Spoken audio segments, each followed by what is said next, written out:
Hey everybody, this is Mike, and you're watching the Real Black Podcast. And today, it's been a long time. Shouldn't have left you, but we have a great guest today, Mr. Charles Woods.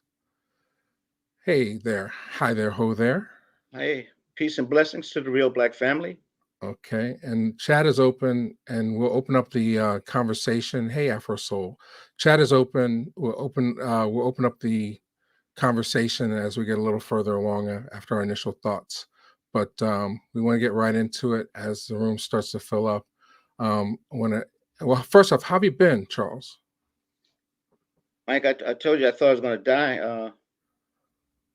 I thought I was close to leaving this earth last week. Well, yeah, I know you had a rough Yeah, few days. yeah, yeah. Just spoke to my friend before we hooked up initially to see how my setting is, and he was sick also. Mm, But it's thrown me back and trying to work on the storage and whatnot. But right, I tell people all the time, don't wait till you get old like me to realize that your health is very important.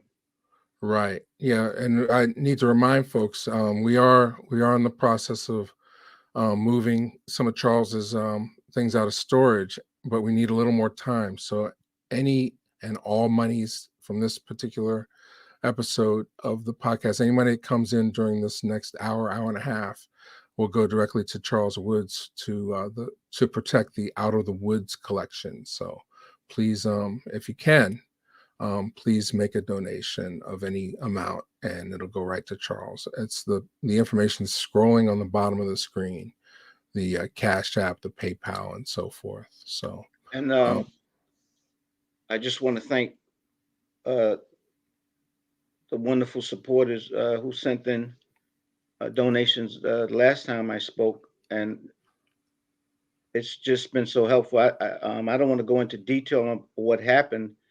I've been ripped off big time in many ways, but the one thing is, I told you I want to work something out for those who donated to try to find a way to see that they were eligible to get some of the things that I'm going to have to discard. A lot okay, of stuff well, I want to keep. yeah, I understand that, and I'll try and make a trip up before you close out. But let's You want these Jet magazines? You can have them. now I do, yeah, I'll take them.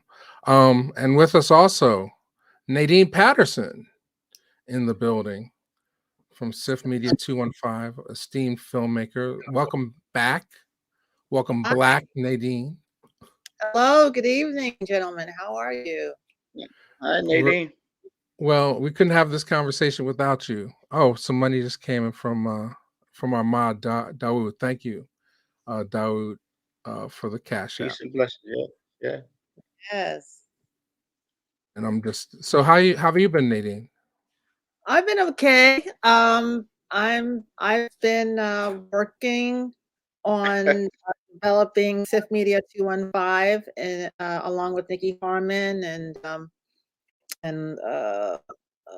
Leanne Lindsay and Ebony Zamani and Lois Moses into an amazing organization to advocate for women of color in film here in Philadelphia and the Mid-Atlantic region. And we just put out a report about Black women in the industry called Listen to What I Say.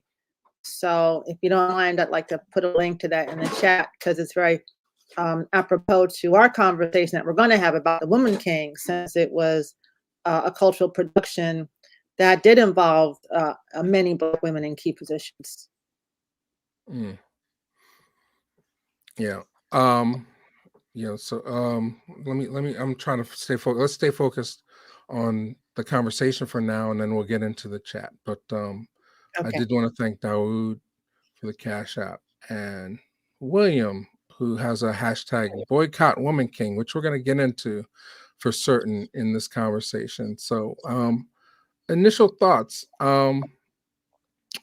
Who wants to go first? I mean, let's save the best for last. Nadine, let you go first, and then I'll go second, and then Charles, share your initial thoughts, not the critique yet. Not the critique. I thought it's a really good film. I think everyone should see it on the big screen. And it's just very rare to see us looking that good on the big screen, to see a lot of women and men of a darker hue on screen as heroes, as intelligent in terms of working together. That to me is just radical because you never see that. Even in a film like Django, there wasn't a coherent working together, a sense of teamwork amongst the black people in the film. It was like Django and the white guy. He, like, every time you passed an African, enslaved African, he didn't identify with that person at all. But in this film, you see the evolution of their relationships and people starting to work across ethnic lines. So to me, that was just very powerful. And the fact that it's an international collaboration as well, I was just glad that just to see all the people working and doing really accomplished work, especially the actors. Right. Yeah. So, we're going to try and keep this as spoiler free as possible. Like, we don't want to give away the big twists and Okay. turns, but I mean, the movie has been out for 2 weeks. So, if we may slip. So if you're concerned with that, We'll avoid certain things. we're gonna do our best. But if you want to guarantee, just save this conversation, bookmark it, watch it for another time. So yeah, I agree. I thought Gina Prince Bythewood is the truth. I think she's a great filmmaker, and she's got a tremendous body of work. And most recently, she's been doing um, action films with women in the lead. So what was the name of the one on Netflix again? Nadine, not to put you on the spot, I should The Old know. Guard. The Old Guard. Thank you. Yes, The Old Guard. Yes. So I was really looking forward to seeing this film, and it did not disappoint. Uh, I intentionally kept myself away from any reviews and critiques, and I can honestly say that watching it now, it's not. It's not on the level of Black Panther. I wasn't walking out saying Wakanda forever. I saw it at a very sort of semi-empty screening in the middle of the week. So I didn't get the joy that I would have gotten if I had seen opening weekend. But I can see why um, women, especially young girls, are getting really jonesed off this movie, because it is groundbreaking. It's the first time that we've gotten to see these types of images, and again, Viola's top at her game, and she's very convincing. um yeah, I thought it was a solid flick, and I think the controversy invites discussion, so that's why we're here tonight, to discuss our thoughts on The Woman King. Charles, what were your initial thoughts after leaving the theater? Well, I heard so much about this film. On one side of the camp, boycott. On the other side is people have been leaving the theater and they were ecstatic. They loved what they saw. So when you asked me, was I going to see it, and you'd like to for me to see it and put on my analytical hat and see if there's any justification to those who are condemning the film and suggesting that it be boycotted. I like to see things for myself, Hmm. and I took my queen, my wonderful, beautiful wife. I said, I think I can make it. I feel up to it. Do you think we can make it Wednesday, today, to go see this film? And just telling the lady we stopped to get some things to go to the movie theater, because woo, to go to a movie theater is expensive. Uh, I told the guy we were going to see The Woman King, and the lady said saw it, loved it. And then Hmm. when we got in the theater, it wasn't crowded, but we had a number of ladies behind us And I said, "What are you guys doing here? Aren't you supposed to be boycotting the film?" They didn't even know anything about a boycott. So the thing is, all I can say is I went to see a film waiting to see what it is that I could tear this film up, tear it down. And I came out and I did tear up. Not the film, but I teared up watching it. Mm, I love the film. And people can hate me for it or call me a fraud, but I saw more positive than negative. And I think, you know how I feel about Gina Prince Blythewood's work, um, when I spoke about how touched I was by Beyond the Lights.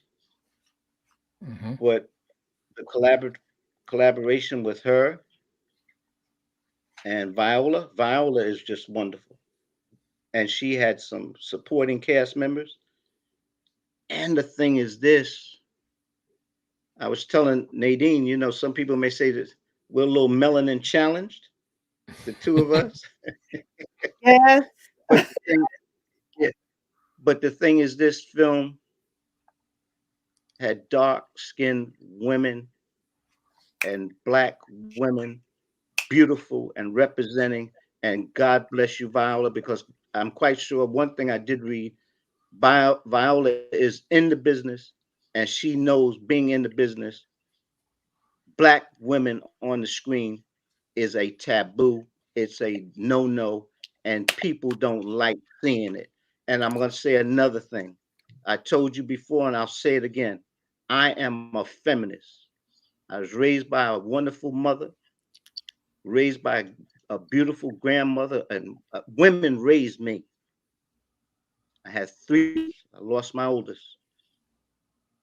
But the last thing you'll get me to say is I know what black women have to suffer in this misogynistic country that marginalizes women, period.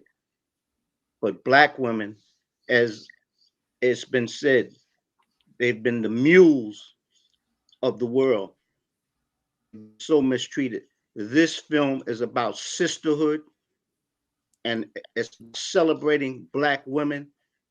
And I don't care what anyone says, you're going to have to prove to me that this film should be banned and condemned. This film is beautiful. That's my piece. Woohoo! Yes, yes, yes, yes, yes, yes. No, I love it, but you know, before we get into the big question, Charles, is there technology? We definitely should address the controversy. Mhm. Basically, um, this film is inspired by the real Dahomey warriors, but this is not a true story, and hence that's the there's the rub, so to speak. When a few people got wind that they're making a story about these warriors from Dahomey. Let me see if I can pull that video up, or the picture of the real Dahomey warriors up. But you know, when folks got wind that they were telling the story, they said, "Well, hold up, wait a minute. What we're seeing is not fact. This is these people were involved in slave trade, and this is a false narrative that is being painted, that there's a character or characters that wanted the slave trade to stop, and hence we should stop spending our money to see these movies that perpetrate a false reality." So um, some people say, well, this is speculative fiction. This is a what if. What if there was a person like that? But the film isn't necessarily presented that way, and I think that that's the controversy that is sparked up, and I'll go through the chat as well. Okay, so Mo Weems has a contact. Okay, so we're not historians, but any Yeah. thoughts about this? Well, first of all, I want to say that it's a film it's not real, but what is real are the emotions that the characters portray and the emotions that the filmmakers put into it, and their intentions are real. And what is radical about the film is, again, the director Gina, she insisted to a cinematographer, I want you to make each of these beautiful dark-skinned Black women look the most beautiful they've ever appeared to be on screen. You're going to make them look glorious. That was her directive. How many directors say that to their DPs and mean it and give them the resources to accomplish that? So that's radical. That's radical in terms of screencraft. They don't teach you how to light color people in film school, from my hue to chocolate to blue black. They don't teach that in film school. And that's intentional. It's part of the system to make us look ugly and animalistic. That's intentional. So this film is radical in that it doesn't do that. And people have to understand, people don't criticize the Elvis movie. They don't criticize, Braveheart. They don't criticize the Winston Churchill film, but when it comes to Black people, it's got to be perfect. It has to be a transcript of history. No, it's a fantasy based on African kingdoms of that period, based on this group of women warriors, based on the idea. And then it goes, what if? What Mhm. if? Let's have a fantasy, and let's imagine what if they decided to, do something different. But Mhm. don't give the plot away. You know what I mean? Right, and I think the fact that there is an accuracy has been great for the publishers of history, because it's a lot of people have sought out the truth regarding this film. So Yep. so I don't know how you feel about it, Charles, but I mean, basic and the Well, fact that this I'll is tell you based on how a true story. Go ahead. I'll tell you how I feel about how I feel about it. Okay. It's inaccurate based on what? Huh? We've got history recorded of things that happened 100 years ago, and there can be controversy over whether it's accurate or not. We're talking about a history that someone is saying is inaccurate or it is accurate based on who wrote that history. Okay? When Nat Turner was written, you had a book came out, 10 Black writers questioned the accuracy of what Nat Turner said or didn't say. Because don't forget, he was being recorded by some white person. Do we know what he actually said? We have the question of Egypt. Is it is its greatness because of Black people? Does Kemet, when we say Kemet means the land of the Black, does that mean the land of the Black people? Or does it refer to, it was called the land of the Black because of the rich soil that was deposited by the Nile River? When it comes to Black folk, the question of accuracy, as Nadine said, is always something that comes up. Black Panther, I didn't hear anybody say they were going to boycott Black Panther. Black Panther got away, I think, a pass because it was a fictional place, Wakanda. Mhm. But the women in Black Panther, that army, who were they based on? Mhm. The Dahomey Did you Amazon. hear? Did you hear anything about the Dahomey Amazons being the basis? Did that Dahomey come up? I didn't hear anybody bring up Dahomey when Black Panther came out, and that the women in Black Panther were based on the Agoge. Did you hear that discussion?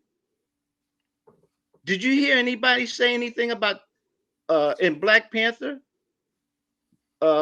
what should have been an issue with that film was how it made heroes of the CIA. It promoted black men against each other. The fact of our giving up our power for the sake of building bridges instead of walls, but for us to give up our power. That's one way you can oppress a people when they don't have power. The way the Africans were defeated, and let me tell you something, Africans fought against being enslaved, okay? The thing that destroyed the Native Americans is the same thing that destroyed the coastal West Africans at the gun, the weapon. But Africans fought against the Portuguese, the Arabs, all of the people that came in to enslave those Africans.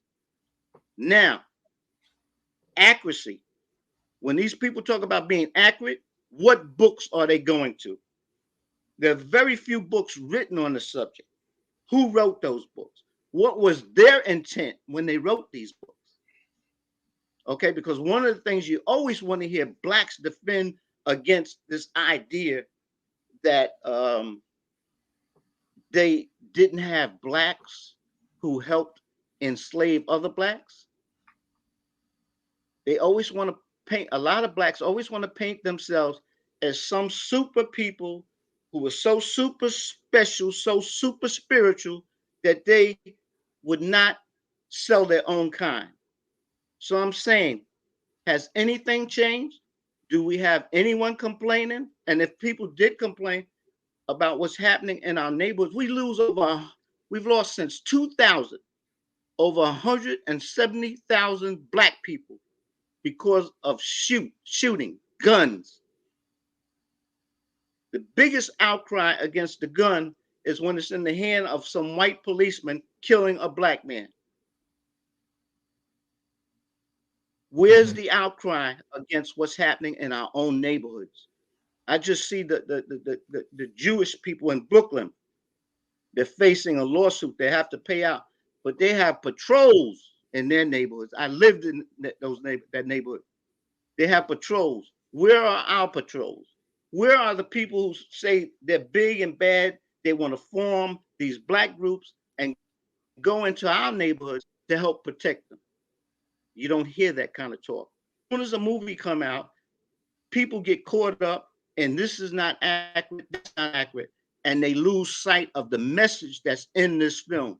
And the message that's in this film is about the way you keep from being oppressed is unite as a people, and you do not allow the immorality that is right in this picture, the immorality of a people who come here seeing us only as a commodity, a people who only have the value of serving others as slaves, as labor. When you allow that, when you have the mindset to allow that, and you are a fragmented people, then it's easier for those who want to oppress you to do so. This film talks about not black men against black women. You see that. But in the end, the message is the way we can fight the oppressor, we have to unite. And then you see that the black man and the black woman unite, because one thing that is historic to the nature of Africa that is different than what we get in this country, and that's the respect, the duality, the need for black men and black women to share power. Yes. Yeah, that's We're, it. we're going to open up the floor in a minute for those who have asked that want to jump on. I'll share the StreamYard link in a second. But let's get to the main thing. Now, Nadine, I'm not sure if you understand the term Tricknology, but it's a word that existed before. We didn't make up the word, but we use it within the context of cinema.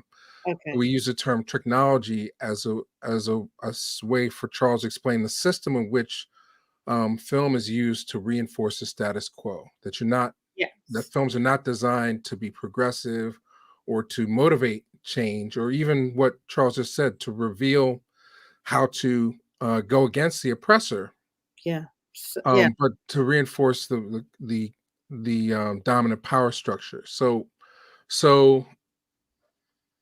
I guess, Charles, if you could explain it further by answering the question: Does technology exist in every film?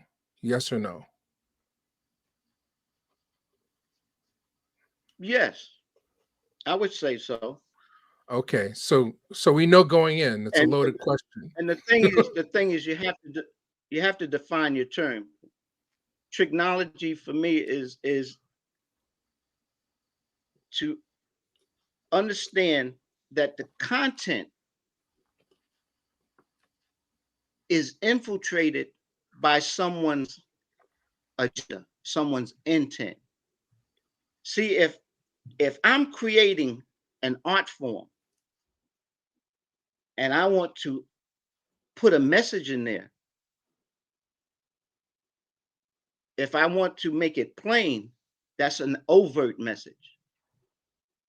If I want to make it subtle, that's a covert message. The more Mhm. covert it is, the more technology is at play. There is an agenda for the artist. When we have the question, art, the artist, when he creates his art, for whose sake is that art form created? You have the artist, the intent on what they want to say with their artistic work. Technology, what I focus on is how the artistry that we get, for the most part, serves the purposes of the mainstream population, the mainstream media. And as such, it's aimed at saying that which will perpetuate the status quo of the dominant mainstream culture. This is not our culture. We have no control over the mainstream cinema. The only way we can get our message out is through what we call alternative works, alternative cinema, alternative literature, alternative theater. But the important thing is that when you have alternative this, that, or the other, it's important that the artists who are involved in this work have the consciousness to address their art that speaks truth to power. This film speaks truth to power. It says we will remain a fragmented people. We will remain an oppressed people. We will continue to remain as such until we learn the importance of unity amongst ourselves and clear thinking amongst ourselves, and having a strategy that's collective that will work for the good of us as a people. If you're just joining us, we're with Charles Woods and Nadine Patterson, and I'm Mike D. It's the Real Black Podcast, and we're discussing The Woman King and is there technology in this particular film. And so we've established that, yes, film is designed to reinforce the status quo, and that all film is propaganda, Charles. But this is an alternative to a lot of the propaganda that we've gotten to see in the past. Well, and I just want to add that this film was greenlit by a Black woman at TriStar. And a husband. It was produced by Viola Davis and her husband, Julian. So, and then it was directed by a Black woman. Now, it was written and co-produced by white women. Huh? So to me, that's the trick. That's how they got it through the system. To me, that's the trick. That's the trick. Yeah. Okay, because That was a trick, and that was I think that was a good trick.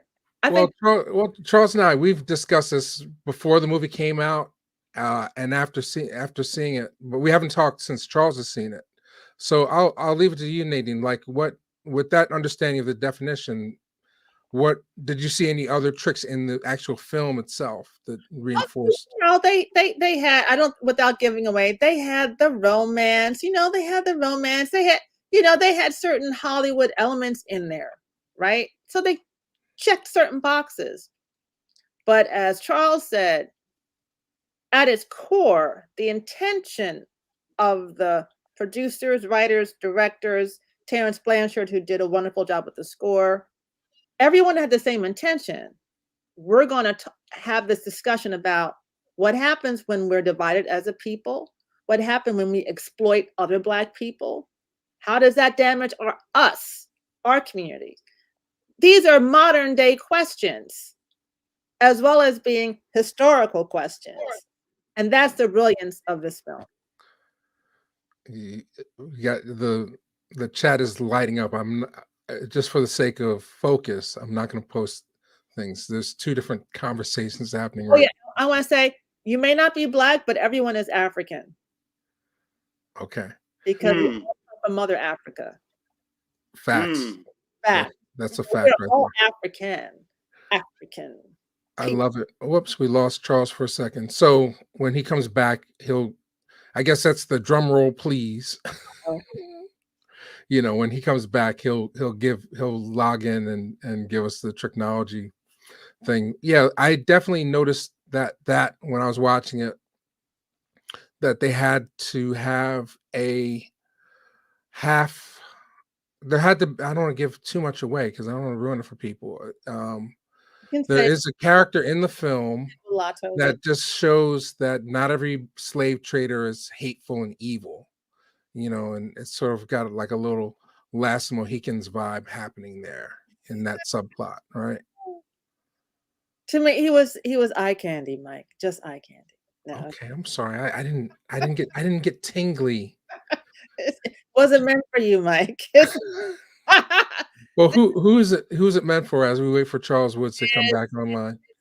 It's meant for the sisters who really like certain things. Okay. Like DeBarge, and that's all I will say. Okay, all right. If you like DeBarge, you will like this film as well. All this love yes, for you. You will like this film. Charles is back. Give me a thumbs up if you're ready to pop back on, Charles. Okay, I'm gonna pop him back on. I see him. All right. Okay, so now in the Brady Bunch, you're at the bottom of the screen because he logged out. Can you hear me? Can you hear us? Okay, Charles. Yes. Okay. And yeah. All right. So we noticed we as lay people compared to Charles Woods, as far as Tricknology goes, we both feel that having inserted the love interest character slave trader was one of the tricks. Would you agree or? I agree with that. And someone else is reminding me, technically he was not a slave trader, technically. Okay. What? Yes. Oh, you're speaking to someone. Okay. First of all, if I'm not interrupting anyone, am I? You're on point. You have the floor, sir. Yeah. Okay. The character that we're speaking about, that's a contrivance, a contrived character. He exists for a number of reasons for the purposes of the whole piece to have some plausibility. Okay. As Nadine says, yes, he's introduced as a character who can provide a love interest. He's got some history with Dahomey. He's an outsider. And that comes into play for another important part of the film, which we don't want to give away spoilers. Right. Yeah. But that's one of the reasons. That's one of the reasons, because when you write a screenplay, you have to make sure that your characters, if they're going to have some kind of what we call a fitting part. Nadine, Mike, you know, we call this laying pipe. We get this character, pipe is laid. There's a scene where they're training, and they're training with the rope. Never explained, but the pipe Mhm. is laid. What's the rope for? That's part of filmmaking, good filmmaking. Okay, so that when you've laid the pipe, and then you've got the pieces of the puzzles you laid out, then at certain points they fit. That's good filmmaking. That's good storytelling. Mhm. That's what that person, how he figures in. Right. Well, a lot of people, a lot of black men felt attacked by the mere existence of the film because they looked at the entire premise as farcical. But that can't be that can't be right because it's based on people that really existed in this world. So I, I told you one of the things I went in looking to find ways to tear up the film from a tricknology perspective. mhm. And I'm sitting there like a big baby. I'm tearing up because the thing is this: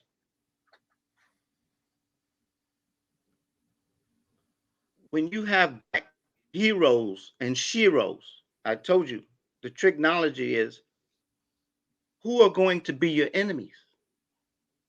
And far too often, when you have black heroes and sheroes, the last thing they want as enemies, as foes, are white folk because they can't sell a movie with black folk killing white folk. So what happens is the enemy becomes other people of color. When Sergeant Rutledge was made, he's fighting the Native American. The Buffalo Soldiers, they're fighting the Native American. We grew up. You want to talk about inaccuracies? You want to talk about fallacy? We grew up, did we not, on a that sold us the BS that the Native American, the only good one, was a dead one? John Wayne was celebrated because of that BS. How many Native Americans do you see walking the face of the earth? Genocide, extermination wiped them out. The cinema. You want to talk about inaccuracies that no one's talking about banning? They're talking about banning books right now. They're talking about they don't want CRT in schools and whatnot. The most racist image on the globe, especially in America, the most racist image that is inaccurate, that no one's challenging, is the picture of Christ. People may think I'm being irreverent to say that, but that's inaccuracy. That's imagery that has power and it's racist. And you want to challenge inaccuracy? Show me biblically where you can support an image of Christ, black or white.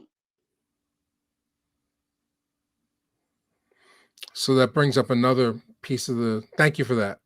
Um, that brings the. We're going to open the chat up in a second. So there is a StreamYard link in the chat. So if you want to join us on camera, please be respectful. Blocks are off, so you know we're opening ourselves up. We're making ourselves vulnerable tonight, but we do want to hear what you have to say. So we'll start entertaining the chat in a minute.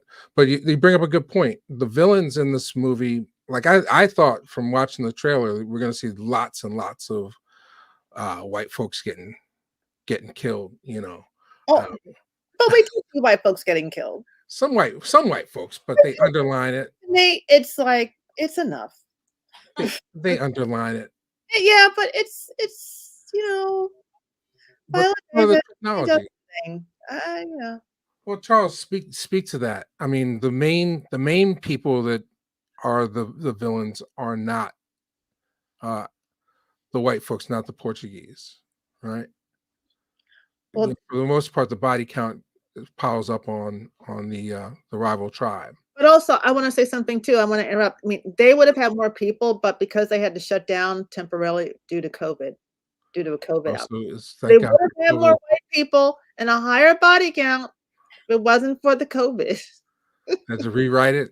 I don't know. They had plenty of black folks in there piling up, They had to limit. They had to go from balls rolling. 450, 350 people to 150 people in the crowd scenes. I read that. I read that here Okay. in the Hollywood Reporter. I got a question. How many white folks got killed in Black Panther when they were Exactly. fighting? Exactly. When they were fighting, who were they fighting? They were fighting each other, huh? Yeah. They were fighting and killing each other. Okay, huh? Do you hear any complaints? No, because everybody was Wakanda this, Wakanda that. You see, that's technology. We get technology every day of our lives. That's why we have so many people with diabetes, because we're eating foods we shouldn't be eating. You heard the expression, you are what you eat. The media, what is mediated, the media is food that's poisoning our mind. And the only way you can fight that is, once again, to have a consciousness to know right from wrong. It doesn't come from one book, because Mm. you don't know the intent of the author of that book. You have to get all kind of books to compare it. Okay, you don't know. They've come across the biases. Blacks have the bias just as well as the whites, and a whole lot of whites wrote more history than a whole lot of blacks. And the blacks will tell you they couldn't write those histories that the whites wrote because they never could get the funding to do the studies. Okay, John Henry Clark, who I loved, he didn't write extensively on the subject. Dr. Ben, he had to publish himself. Frances Cress Welsing, do you know the tough time she had when she came out with her theory? They didn't Mm. want to hear it. It was They hogwash. published, and also Third World Press, and there were a couple black publishers. Like I think there were like 3 or 4 that would publish their work. Look at the debate they had over. One of my favorites was Ivan Van Sertima. They came before Columbus. Chita Ant Diop, when he went to the United Nations and presented his work, he came with facts and figures. They wanted to dismiss it. He had the facts, he had the figures, he had the research. Okay? Because the one thing they want to do is to be able to dismiss knowledge that is contrary to the BS they've put out over the years. Okay? And the way you can challenge that is you have to do your work. And to do the work takes money. It Mm. takes money. Mm. So what do you have to say about the well, what other tricks did you see? I mean, so the main villains are not white folks. That's how they get away with it, correct? There's one, but there is one white guy who might also be mulatto. We're not really sure, but there is a white slave. I don't want to give anything away. So, Yeah.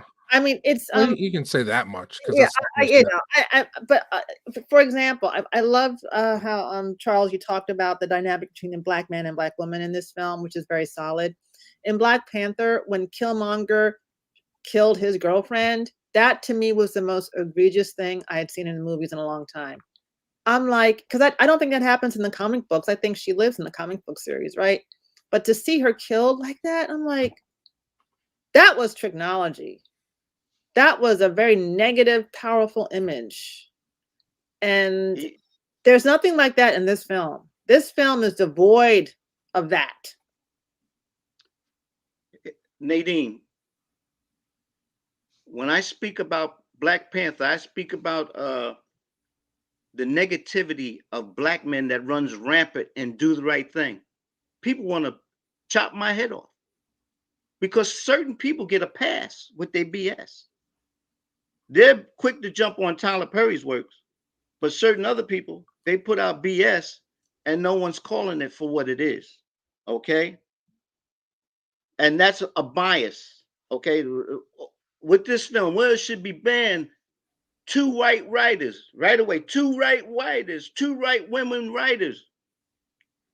They throw that out all the time. But I keep saying, when you go to say that what is in this is inaccurate, well, the books you refer to, who wrote those?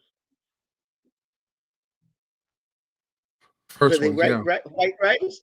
Okay. Yeah. Yeah.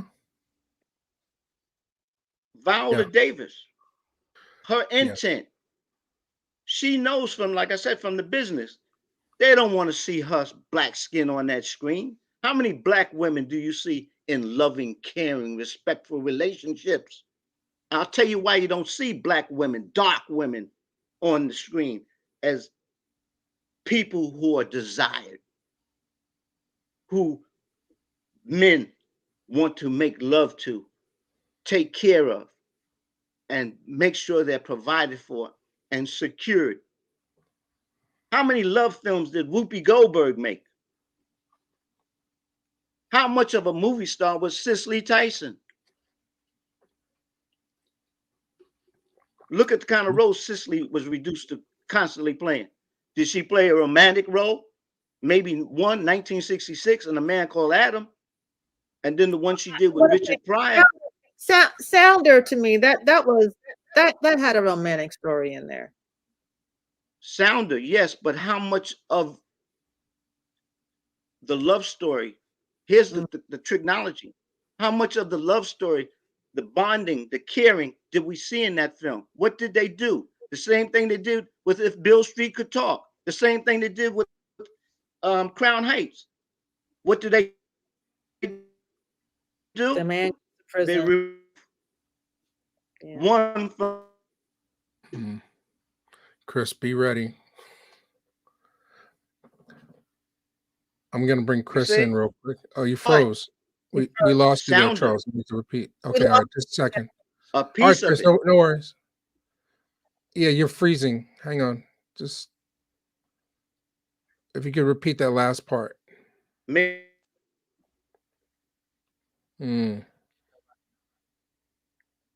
Okay. Am I freezing? You seem to be better now. Whatever the last part was. Just say it again, please. What you were saying. Yeah, what we what missed the last part.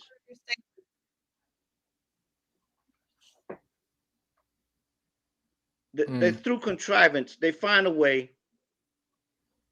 to make the imagery of black, dark, especially dark black men and dark black women, to make it non-existent on the screen. So they'll take one away from the other. The predominantly it's the black man who's put in jail. Okay, that's what happened in Sounder. Paul Winfield was put in jail, but he's a strong black figure, a father figure, which is rare. But we love that. And then when he gets out and Cicely's running to him, that's a powerful scene. But I was going to say the reason why we don't see dark black women on the screen, and I know this for a fact, people in the business. I know from talking to people in the business. You know, before they release a film, they do screen tests, they do polls. Mm-hmm. The audience for a film to get greenlit, they want to know if it has commercial, the commercialness of it. Can we sell it? And they know one way they can't sell a film is to have a dark woman as the romantic lead, because they see dark women as beautiful. That's why you get the interracial films. That's why you get the Hispanic or the very light-skinned actresses who are the romantic leads, because they do not see dark women. They do not want to show dark women as being beautiful. And what happens? Once again, getting to the poison we're fed by this media, you have a lot of black men who don't want anything to do with black women because they don't see them as beautiful. You got it. Mm. That's it. That's it. Okay. So what else did you notice in your first viewing of the film, as far as technology goes? Because that's inquiring minds want to know, Charles. And we have to wait for it. You're frozen. So, Chris, did you want to jump on or no? Okay, he's ready. Chris is ready. Hey, Chris Dragnet. Can we hear you? Hey, Nadine. Hey, how you doing? How you doing? Oh, he's got the Commander of the ship. Commander of the ship. Commander of the ship. Star Trek forever. We need to go to another planet. There's another planet where this movie is #1 because they know it's speculative fiction. They're not taking it as fact. Hey, Mr. Woods. Hey, Mike. Hey, Charles, you're moving around now. You're not frozen anymore. You want to get him going? You get it going, Woods. Yeah, You know. All right, the floor is officially open. I mean, did you have any other points that you want to make before we bring, like, Chris? First off, did you see the movie? I did not see the movie, so I can't really contribute. Okay, but the idea of technology. Oh yeah, and I have some Black Panther criticisms that we need to discuss. Okay, well, bring those up as Charles is a little frozy. Yeah, Charles, I see Charles pretty. He seems pretty smooth. Mike, I'm going to try to get on with another. I'm going to try to get on with another camera. Well, it's not the camera; it's the Wi-Fi. Samsung. Get on your Samsung. It's the Wi-Fi. Get closer to the server, to the Wi-Fi. All right, I'll take you away though for a second. We'll chat. I'll take over. All right, so Charles, he's working out his kinks. If he wants to switch cameras, he can do that. But I think it's his Wi-Fi. He's not plugged directly in to into a system.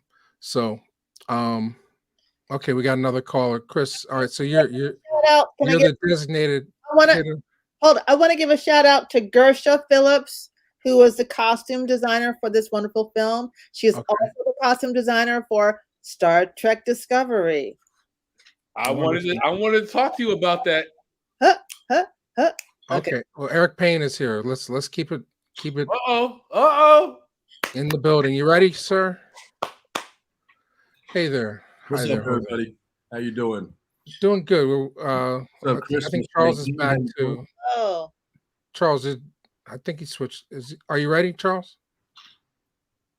All right. I think he's still fooling around. Just give a high sign or type in the chat when you're ready, Charles. So Eric, did you get first off? Did you get a chance to see this movie? No, I did not. Okay, so we're discussing is there technology in the film, for a powerful message like this to get made.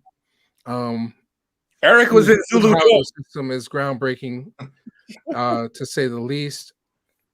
But at the same time, okay, he's got a sharper picture too. But there has to be some. You can't offend the people that are financing the film, right? In order to get it made, right? So for the most part, the body count leans towards black bodies, black on black crime.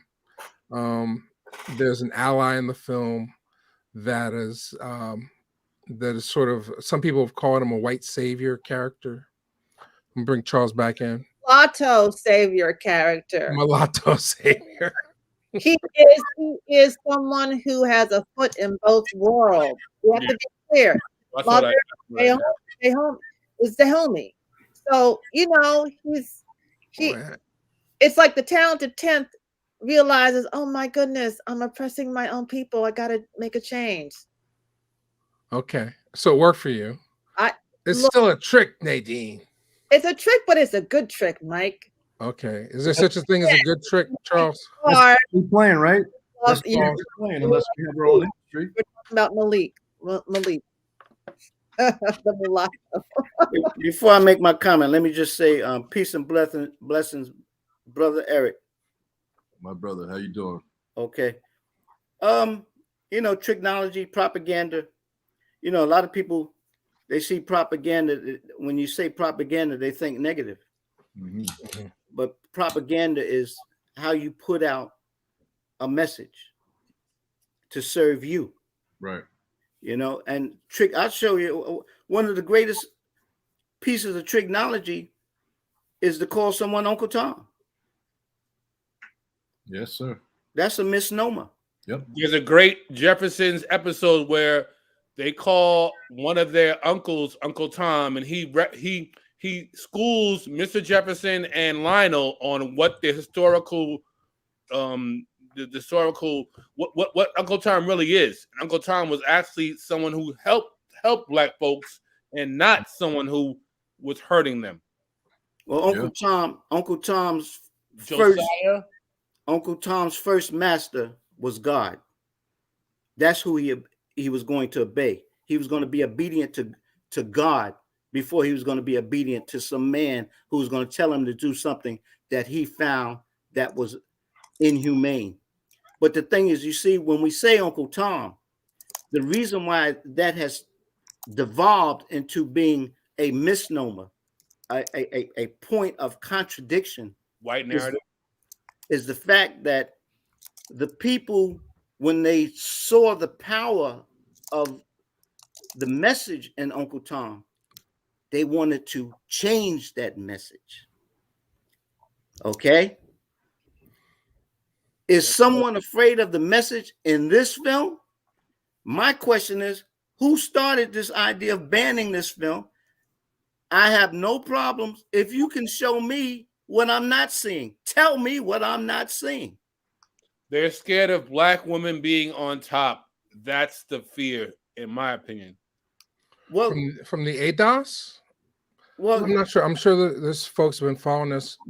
well, all I have to do is say for ADOS, Or FBA. if you have a problem with whatever you represent, if I follow your logic, ergo this, ergo that, I'm upset that Jamie Foxx got away with playing a blind man.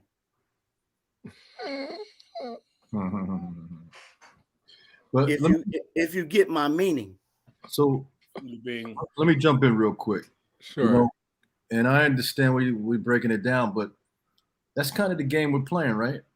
I mean, the whole Hollywood thing, entertainment, is that I know me as an actor, and eventually moving into producing and stuff. But there's certain decisions that when certain roles or certain opportunities come up, that you have to weigh out. And are you going to, what they used to say back in the day, sell out? Are you going to be concerned about the image that you're going to contribute to put out there or not? And so you realize that's the game that you're playing. I had a friend who wanted me to be, asked me if I wanted to appear in an R. Kelly video that come out the closet, the Mr. Big thing. And I passed on it. It was the character who came out the closet. And, I don't have any problems with, let me just say, with gay people or whatever, but I passed on it. Not because of that, but because who R. Kelly is. And I have a number of nephews that I wanted to present an image to. And because the image of the black man has not been balanced, or the black woman for that matter, has not been balanced, and because the image of the black man who happens to be gay has always been presented before the image of the black man who might not be gay, and even in those images of presenting brothers who were gay, they were always made to be the oddball. They weren't able to be full characters of who they really are. Three-dimensional. Right. And so, I passed on it. And there are a number of jobs that I had to weigh out, but when you get in that game, until we have a complete own industry, finance, distribution, the ability, you know, like what Tyler's got his whole setup down there in Atlanta, the ability to do those things, then those are the things that we weigh. It's a microcosm of our larger community, of our larger culture that we live in. We find the positions we find ourselves here, as the Honorable Elijah Muhammad used to say, in North America, as a Negro in North America. So, you know, are we going to change the whole game, or are we going to be a part of the game? And that, I think that really is the question, you know, because like you said, you know, they don't show a lot of dark-skinned women. I mean, you know, if you remember Viola early in her career, she Angela, they're very serious actresses. You know, they play heavy roles, and Viola was always playing kind of a matronly role, right? I mean, and what was the one where they played the maids? Mhm. You know, she The was Help. the help. She was always playing those type of characters until she was able to shine in other roles. And I think Tyler Perry gave her one of her one of her first, you know, go on. well, were you going to say one of the first roles Give a where she got lot of black actresses breaks. Viola Davis was in one of Tyler Perry's early movies with Bill Cosby's what's the girl, the daughter, and she was like a preacher on the street, helping young women in the street, and this was before she blew up. Right. So I'm just saying, it's just Tyler Perry stuff, whatever. Sorry. That was a rarity, because if you saw Viola in other movies, she was always playing. You know, you weren't able to see her beauty. You know, you weren't able to. She wasn't sexy. Right. No, she is one of the most beautiful women in American cinema. That's Period. right. Period. That's right. And I'm always shocked whenever it's like her face is symmetrical. She has the best any lens, and she looks great. I mean, like usually actors like have a favorite lens that they like to work with or whatever that makes them look great. She looks good in any perspective, any angle. I mean, so it's, you know, it's all. I've worked with her, and I worked with her on a show called City of Angels way back in the day. It was the Black Hospital show. It had its own issues. But you know, she would always play those type of characters until How to Get Away with Murder. We were able to see her more glamorous, Yeah, you know, done up, as they say. So you know, when you're playing in that game, you know, you got to make those sacrifices. You know, Charles, I heard you talk about made a reference to Do the Right Thing, right? You know, back in the day, you know, when Spike first came out, you know, he was trying to be the barometer and coming down on everybody for not being black enough, but you know, years later, he was really happy to get an Oscar. And yeah, he got an Oscar for what I consider a piece of mess. What was that? I forget the project. What was it? Was it The Black Klansman, right? Black Klansman, right? Later down the line. That was a mess. That was a mess. It was an interesting movie. Yeah, I can't say that was his best film. That was one of those. yeah, that's a big. You know, it was just his time to win an Oscar. Right. You know, cumulative It was award. a committee decision. First of all, the title says The Black Klansman. Well, it is based, you know, on that brother, but it says The Black Klansman, right? Did you see a Black Klansman in that film? right. The Black Klansman, Jewish guy. the Klansman was a Jewish guy. Yeah, Right. they focused on the Jewish guy. Yeah. Well, you know, I mean, you know, that's what we do. That Hollywood does. It take a little bit of the truth, right? And from what I understand in discussing with a friend of mine about the gentleman that John David's character was based on, that he wasn't the most pro-black individual, that guy. But So you're in the business. Do the right thing. what's your problem? My question is, your first problem? of all, there's a scene in Do the Right Thing that they cut. That's not in the release prints of the film. What scene? Not even deleted scene? No. What scene? I don't know. But here's the thing. Have you seen Do the Right Thing when it first came out? Uh-huh. When it first came out. Yes. I was in it. I go to daily. Okay, so maybe I'm part of some mass hysteria. But when I saw it in the movies, you remember when he's in the pizza shop and he's talking to the older white boy? Yeah. and he's asking him, "Who's your favorite this? Who's your favorite that?" Ba ba ba ba ba ba. Prince, Magic Johnson, Michael Jordan. Mm-hmm.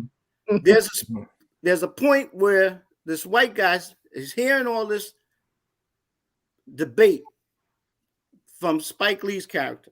Right. Then Spike Lee talks about, the guy says, Mookie, you talk about the black people did this, the black people did that, Farrakhan this, Farrakhan that, the black people were the first to do this. And he asks Mookie, what happened? Right. That's in my print. It is? That's still in the movie. I saw that version. Still in the movie. When you go watch it now, it's not. Go see if you see got it 4 now. people that agree that that's in the film. You talk about the TV. You watch it on TV, or you watch? No, when you go I'm watch saying, when you watch the I'm DVD, saying in the VHS, release print all you that. see now, do you still see him ask that question? What happened? It skips to Spike Lee going, yeah. Am I Really? right? It was cut. I don't remember. I think the last time I watched it, that scene was in there because I remember. Okay, seeing then Okay, see it well, that's again. the Mandela effect. See it again. Because, Everybody remembers that. okay, but here's the question: who was the positive black man in that film? I guess. Davis. Bugging out. Mayor. Who? Sam You Jackson. said who? Bugging out. Sam Jackson. Okay, Ozzie Davis, the mayor. The one they call what's his name? The mayor, right? The mayor. The And man. what did the black guy say? You are the mayor. D.A. mayor. Yeah. D.A. stands for drunk ass. Yeah. And Ruby D says these guys ain't worth 2 cents. She didn't want to have nothing to do with Ozzie I Davis. think Charles. I think Sam is the positive black character. The only one that comes across as He's positive. the second character on the local radio. Yes, screen time. Okay. See. Oh man. See, Bugging out. Bugging out starts all the crap. Bang. Radio Raheem. Radio Raheem. Gets killed. Chime in. He's a joke. I would ask the same thing if somebody came and blasting their music. We have noise laws where you're not supposed to play music but so loud. Okay, you had 2. I think a black boy was shot dead in the car because the white guy didn't like the music playing too loud. His mother went on to become a congresswoman. Okay, but the whole thing is this is how certain people get a pass, because they put certain things in their film that people get caught up in what happened to Radio Raheem and how it relates to racism and whatnot. They forget everything else. They don't see it. So what's They lose sight of it. The same thing with this film. What's the path? Someone just asked the question. It came Okay, up. where is it? Why the they question? call it? Why they call it the Woman King? Oh, right. Mhm. Okay. Same thing. Oh, 2 white writers. That's someone's bias coming out who wants to condemn this film, and they want to justify and validate their reason for why this film should be banned. So the thing is, now they want to say Woman King, and then they want to associate Woman King with something being on an associative level, emasculating. Gosh. How long have we used to call actors to refer to them as men and actresses to refer to them as what? Women. Now we use one term, right? Right. Okay. To call someone a woman king, that's emasculating the word king. Terrible. When we see things from the eyes, the lens of this American continent, the white man is supreme. The white man sees monarchy comes from monarchy. The Britain was monarchy and whatnot. You just lost the queen here. But the thing is, Africa, if you're going to look at Africa through the lens of how you've been raised in America, you're not going to see that the fact that in Africa, women were kings. Right.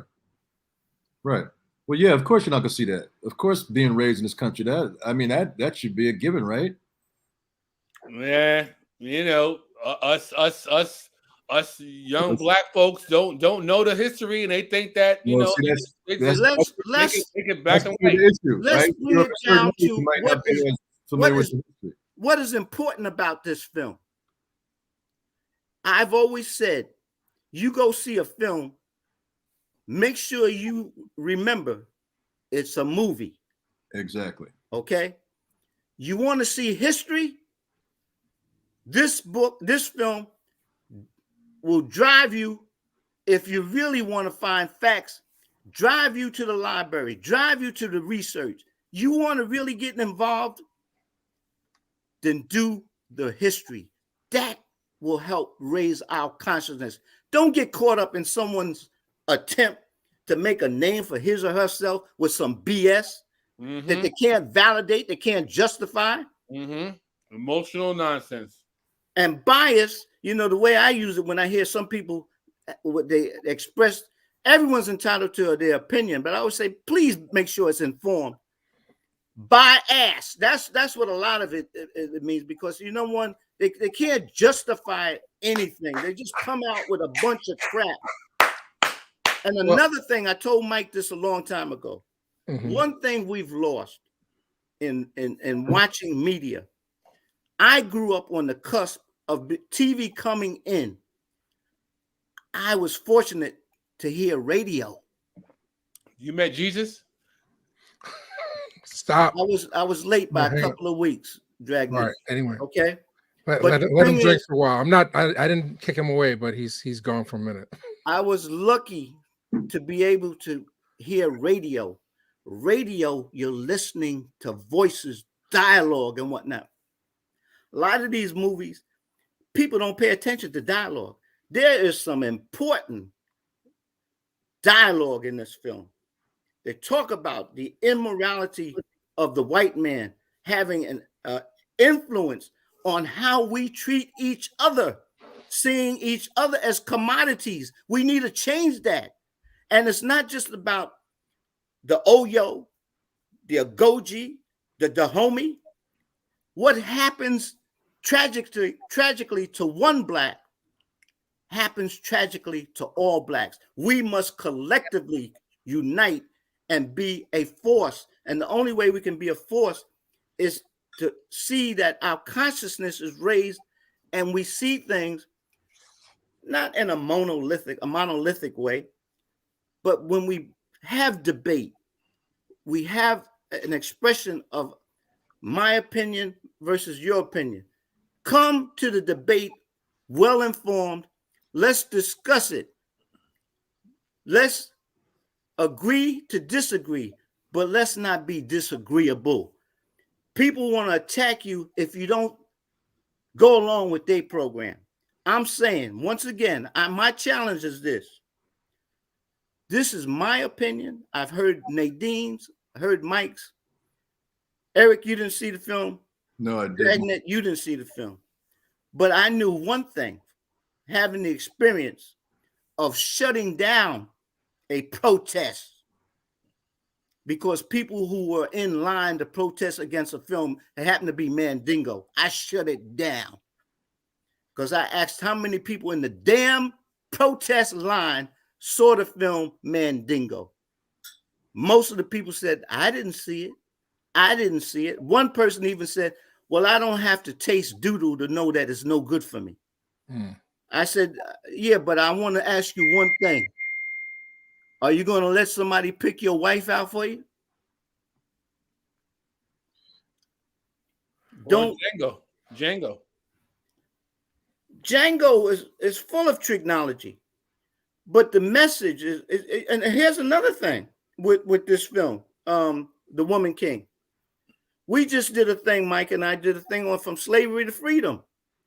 And I said, you know what? I just realized, Mike, we just did a thing on a subject that doesn't work well with a lot of black folk because they say they're tired of slave films. True. This is another slave film, but from a different perspective. Yes. Okay. And here's the other thing that's important about this film. I don't want to see films like The Help because I know Hattie McDaniel proved, what being a maid is all about. I don't want to dismiss black women being maids because The Help was not the true story of what it is to be a black maid. They didn't show you That how was From the black, white woman's perspective. those black women were sexually exploited. Okay. that was a lie. Okay. Yeah. But the thing is this, our history is so rich. When they brought out Hidden Figures, how many people knew about those kind of people? Thank you. Thank you. Thank you. How Thank you. did that film come and go? You don't hear much about it. How come Denzel Washington, when he gets an Oscar, what is it for? For playing a bad guy for Training Day. I was just talking about that earlier. Glory, because he Halle Berry gets an Oscar for what? No, let's not get on that. I'm right there with you. What? And let me interrupt you real quick. Hey, For that pornography? Mr. Pinnacle, Precious. we're invited to have a discussion. So that's Yeah. why we're talking. It's a discussion, brother. So, or whoever you are, if you got something to say, then jump on. But, you know, the person in the chat asked you to be respectful. So we're going to be respectful. Okay. Thank you very much. Go ahead, Charles. I'm sorry. Halle Berry.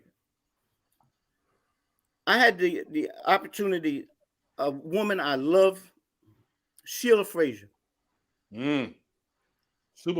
Superfly. She told me how she got the part. They didn't want her. She knew Richard Roundtree. She called him Tree. Tree got her the part. Who was ahead of her? Could have been a whole bunch of women. Okay. Right. But the point is, what did they want to do? You saw that film. What happens with a lot of these films? They objectify and exploit the black woman's body. Ask Bell Hooks if she really liked She's Gotta Have It. How many times has Spike Lee objectified and exploited the woman's body? Lola Falana in The Klansman, produced by a black man. I'm humiliated for her for what she had to do in that film. Maybe we could say she didn't have to do it. We just did a thing on Sidney Poitier. I hope more people see it. But the thing is, there's a scene in the very person who did the butler. Lee Daniels. Daniels. Yeah. He's the same one did. Let's not go there because he's from Philly. So no, but he's the same one that did. Did he do Precious? Yes, Yeah. He did Precious and Monsters Ball. Hey, Charles. Okay. But here's my point. There's a scene in The Butler where they condemn Sidney Poitier's roles. And Oprah Winfrey, who loves Sidney, she said, okay, to her own son. She financed it. Time, you got to go. You got to leave this dinner table because you talking about the wrong man now. But the thing about Sidney is, Sidney would not have done a lot of these. He would not have done these films. And Eric, you brought up balance. We always talk about balance. One last thing and I'm finished. Too often, we want to condemn Whitey. Too easy. Too easy. Here's the thing. Talking about black men, black women relationships, I am so despondent right now because one of the pieces I want to do is I want to celebrate black love. As I told Mike, the photograph. As I told Mike, I want a film about a black man and a black woman in a loving, caring relationship that will demand, necessitate celebration and not castigation. That's my film on Lewis Latimer. I'm doing a piece on Marion Lewis Latimer. So that's going to come out. That's going to be next year, sometime next year. Ime Udoka, Nia Long. I'm saying, oh, beautiful. Black man, black woman. Celebrities. And then what happens with him? You know, the oldest trick in the book. Yeah. The oldest trick in the book. It goes back to Samson and Delilah, Solomon and Sheba. All of this is in the Bible. men. The question is, I mean, how can you disrespect, and women, how can you disrespect each other? Are we built for monogamy?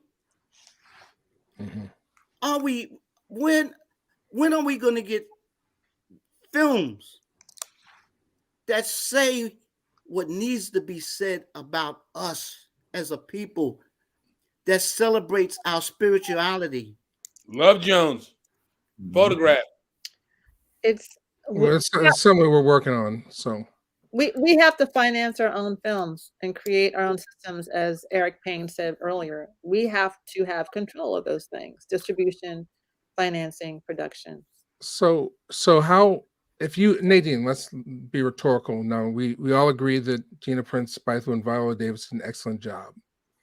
If they tapped you to do the sequel or another film similar, I mean, what was missing from this film? I guess we're talking about the technology in this film. You know, the stuff that has to exist for the white power structure to greenlight it. You know, we talked about one of the things is the fact that it's got white writers. You know, so it's for the most part a black production, but the writers, oops, that was a slip. the writers happen to be Caucasian. So, and they did the same thing in Straight Outta Compton, if people are taking note of that. Black film, white writers for Straight Outta Compton as well. We also pointed out that the main action scenes take place in violent scenes between black on black. You know, that the body count is very high for black on black violence. And what was the third piece, Charles, in the Tricknology that we noted? The mulatto. We talked about the mulatto. Oh, the mulatto. The thank you. And there was a yeah. I mean, a white savior character who's a mulatto love interest in the film. So I don't want to give too much away, because the reason why we have the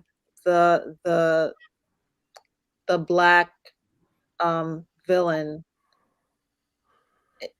as a woman, to me it made sense. Unlike in Harriet, we had a black villain. That, to me, I didn't get that. That served no purpose to me. I was thinking about that, it's Nadine. come up in the chat too. Is there similarities? The Or black what are the villain similarities and and Harriet, differences they raised objections to that. Yeah. And that kind of a black villain is historic. They had many blacks. I mean, Sam Jackson's character is based on some, you know, how many times Malcolm X talk about the field Negro and the house Negro, right? I mean, that took it to another level. But the thing is, you're going to tell me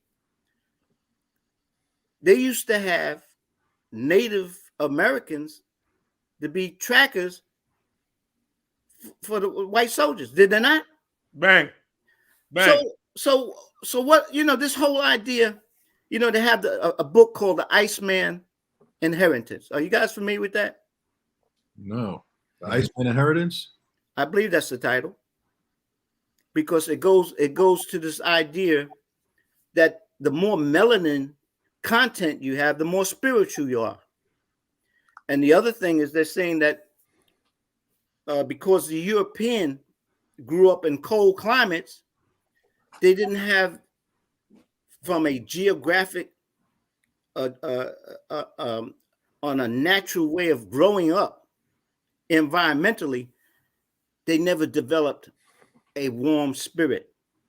Okay, so you got a lot of people, you know, they want to hit you with melanin. That's why I brought up the thing. We're a little melanin challenge, Nadine and myself. But the thing is, I tell a lot of people who want to throw that out me, I said, well, I'll take Cory Booker over Tim Scott any day of the week, and I'll take Thurgood Marshall any day of the week over Clarence Thomas.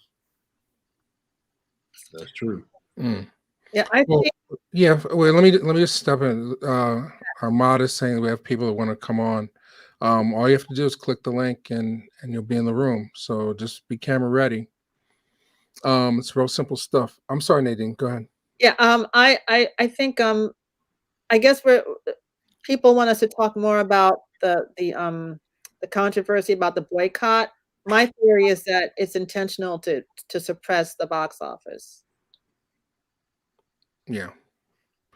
Yeah. Well, I think we did cover it. I mean, we've been talking for over an hour and Yeah. 20. So People we wanna talk about it more, Mike. I'm gonna talk about it more. more. Okay. Well, we can go. Well, Can we go another 15, Charles? it's interesting that they're going after this film, produced by a black woman, directed by a black woman, the same way they went after Harriet. The boogaboo for them with Harriet was what's her name? Olivo, the star. She Yeah. had It was British Afro. she had a some comments she made and whatnot. So in other words, when you want to start a conspiracy, what you do is you introduce something that you can bring people in on as a way of making a figure someone other people can agree with you that they deserve to be taboo, ignored, disdained, that there's something not legit about them. Okay, that's why I say,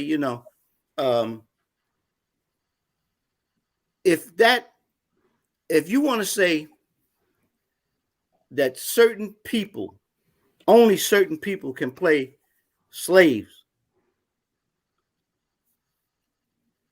I don't get it. Okay, so for example, someone asked the question, how many real Africans are in the film? First of all, I want to say everyone is a real African. They're just Africans of the diaspora. But for example, the young woman who played Nawi, she is from South Africa. And her name is Thuso Imbudu. Forgive me if I mess up her name. And then Sheila Atim, I think she's from Central or East Africa. She plays Amenza, who's like the seer healer woman / warrior.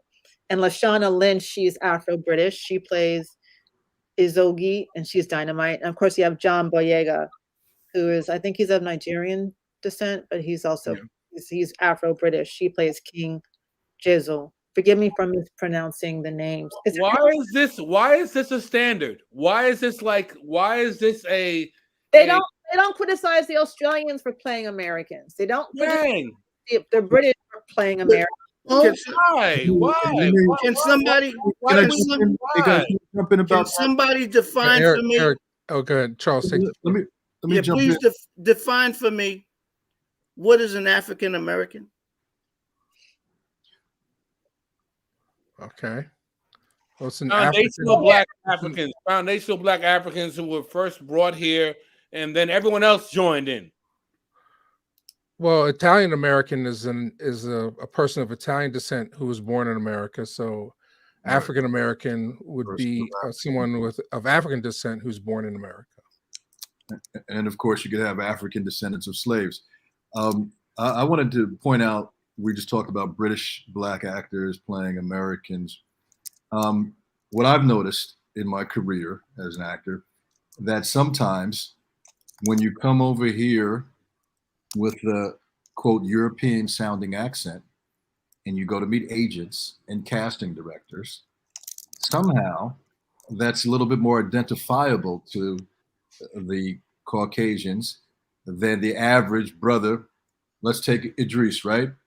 He played Stringer Bell, right? And he did a great job. We all found out he was British. We're like, yo, but I know brothers up in Harlem that could do just as good a job playing that character. And I'm not saying that the brothers and sisters shouldn't get to work, but it seems that that European accent is something that's exotic to some of the people that are the decision makers in the industry. Yes. And so through that exoticness, they become more appealing than us plain old African Americans. And so they get hired, not mad at them, but sometimes they get hired to play roles that you can find, like I said, I know some actors that could play that role just as well. Look at my man who passed away, Michael Kenneth Williams, right? Straight from the hood, played that character and stole it. So that's all I'm talking about, that there's should be a way that we could come together and play all roles, because even in that, there's that racism against African Americans because the British brothers and sisters. And hey, I like it when I hear a black person with an accent like that. I'm like, wow, you got a British accent. Wow, when I first heard it. But it reminds them, I think, of Europe, and so it's easier. They're more comfortable with them. Yes. Did Denzel Washington always play African American? Well, he plays. He played an African in Stephen Biko, right? Yeah, Stephen Biko. Same with the guy who played Iron Man, Iron Machine. What's his name? The good brother who played Terrence Howard? Huh? Terrence Howard? No, other he played Iron Machine. Huh? I'm sorry, I was laughing. The brother who played in Devil in the Blue Dress, who played Mouse. Don Cheadle. Okay. Don Cheadle played African. Yeah. Yes, he was Hotel Rwanda. Yeah. Yeah.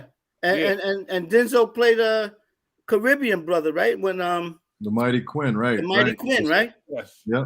And he kept losing his accent. And he also played a British guy.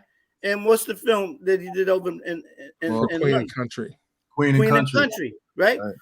I guess we've seen more of them coming over to us versus us going to them. But the key is, and we're still all black. Yeah, but the thing is, the key is we need more black creatives in control. Because I will work with any actor from anywhere in the world if they're absolutely talent. I work with British actors. I work with Australian Australian dancers. I work with American actors, and I just 2 points is 2 points. Yeah, I don't want us to, it's. But I think the white people, going to Eric's point, are more comfortable with the non-African American actors. I have heard though. I have friends who have like write about. We know tricks. How there are British actors or African actors taking over our roles. Well, it's I don't agree with it, but I've heard this sentiment that they have crept into our roster, and the Mekhi Phifer's and Denzel Washington's are being challenged by the Idris Elba's. But you know what I think has also happened? We've had a the decline of the black theater in the U.S. Yes, we had a lot of amazing black film actors who came out of the theater tradition. Cicely Tyson's, James Jones, Boseman, out of Chadwick Boseman, right? Came out of theater, and so we have to also support financially. All of you who are out there, support Real Black, but also support your local black theater, because that's for the next generation of great black actors and directors and scene artists and whatever will come from, right? Support. If they can do the job, who cares? Who played who's the brother who mentored Denzel in Malcolm X? Who what? The mentored him? In the Malcolm X movie. That's Albert Hall. Albert Hall, yeah. He's not he's the Caribbean guy. The Caribbean guy. Is he Caribbean, Charles? I mean, I'm not. Well, Albert Hall, you're right. He turned out to be like a real hypocrite. Right. He played Baines, and he was in the sophisticated gents. Like, no, I'm talking about the brother who played he played the gangster, the West Indian gangster that Denzel went to at the Harlem Club. Delroy Lindo. Hey, Delroy Lindo. Like. But he's of West Indian descent. I think he's American. Yes, I like. He's a great actor. Who cares? I like projects that we can all come together. Like I really liked Winston Duke's work in Black Panther. I know there's Tricknology, but Winston Duke, who played the head of the other tribe that looking for help. Yeah, you know what tribe that was, right? I'm sorry. You know what tribe that was? Oh God. Okay, here it comes. Yes. Oh. Uh-oh. What, the gorilla tribe? Yeah, the monkey tribe. Yeah. It's the white gorilla tribe. That's from not only that mythology. You had black input in the writing of Black Panther. but the character was created by a white guy. Yeah, it's Jack Kirby. Jack Kirby. Same thing like Shaft. Shaft was created by a white man. Hold on. Isn't there a documentary or a extra where David Walker discusses the mythology of Shaft? Yeah, Is he really white or is it black? He was always black. he was always black. Bang. All right. Sorry. So, all right. Woman King. So Woman King. we covered it pretty well. If you haven't figured it out yet, we're saying go see the movie, see it for Go see the yourself. movie, see it for yourself. Don't boycott. You know, keep in mind that there are tricks in it. Yes, that this is not based on history. This is a fantasy that Hollywood has cooked up, built around historical figures. If you know that going in, you may enjoy it more. You may enjoy it less. But Mike, you know, we're against censorship here. So, Mike, yes, sir. we discussed the Western that came out, right? A black brother did the Western. Mm-hmm. How many of those characters were based on real life black characters? Oh, that was the Western. I The like harder they fall. The harder they fall. the version of this film, the one that Mike screened in Philly. I love that version of But it. it had very little to do with fact. But that They were named after factual characters, weren't there? Wasn't Ice and Dart? Yes, I'm saying they were nothing to do with inspired by any of them. real life characters, right? was Right. one of the most problematic films I've ever seen. And then the thing is, I'll be respectful. who are they shooting up and killing? Each other. That Same. that seemed false to me. That seemed false. I think a lot of the younger folks who are on their phone are sensitive to the fact that this is like they're involved with slavery, and they get all like, "Oh, I want to see the real deal," and it's like, well, you know, you saw 300, and you didn't ask for the And- Greeks to be About that. Yeah, historically accurate, never. but bang, but Yeah. but yeah, exactly, Nadine. Right. I'm sensitive to their concerns, even though it's bullshit. But that's what the narrative is about. Well, that's the under pressure of black actors, right? I mean, does it have to be accurate as opposed to just being a film? I mean, you know, because where there's so little of, and y'all remember, you guys that are a little bit older like me, you know, when we used to call out when black people are on TV, you had to call the whole house. You had to call everybody in the room because there were so few times that we were appearing on TV. So then that added the pressure of, well, how are our images eventually going to be presented?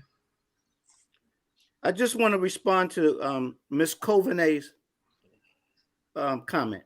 Okay, I'm looking for it. That, as I said earlier, this is what's important about this piece. The conversation around the idea of boycotting it. The people who say boycott it, they can't justify the reason why they want to boycott this film. Right. And the thing is, go and do the examination. Okay. I remember, I told Mike this, a black historian, Afrocentrist historian. I was waiting. I couldn't wait for him to get on TV to show us how the Statue of Liberty was inspired by black people, how it was inspired by black people, how he was going to prove that the Jews were black. He was going to show you how it was in the Bible, and that once again the black people would never do to black people what white people have done to black people as slaves, right? And I said, oh my goodness, I'm waiting. The guy got up there and he's going to say, well, you know, Moses was Egyptian. He was raised as an Egyptian. He was a Jew raised as an Egyptian. So if he's raised as an Egyptian, Egypt is in Africa. You know, all this logic. Ergo, he was raised as an Egyptian. Egypt's in Africa. Right away, the assumption is the blackness thing, right? So then the white host said, were the Jews enslaved by the Egyptians? And this historian, I don't want to mention his name, but anybody want to tell me I'm wrong, I have the facts. This historian answered, yes, the Jews were enslaved by the Egyptians. So you're saying that the Jews were black because they could pass as an Egyptian because Moses passed as an Egyptian. Remember, Moses was raised by an Egyptian as her child. So then the host, white host, says, well, according to the Bible, those black Egyptians certainly did some horrific things to those black Jews. You see? Yeah. You see how you can get tricked up in your own BS? And the point I was going to make is the piggyback on what this lady is saying. You're going to listen to a bunch of people say, boycott this, boycott that. They go into some book. The book may be something that you want to say because it's in a book. That's the real deal. That's history. But the thing is this.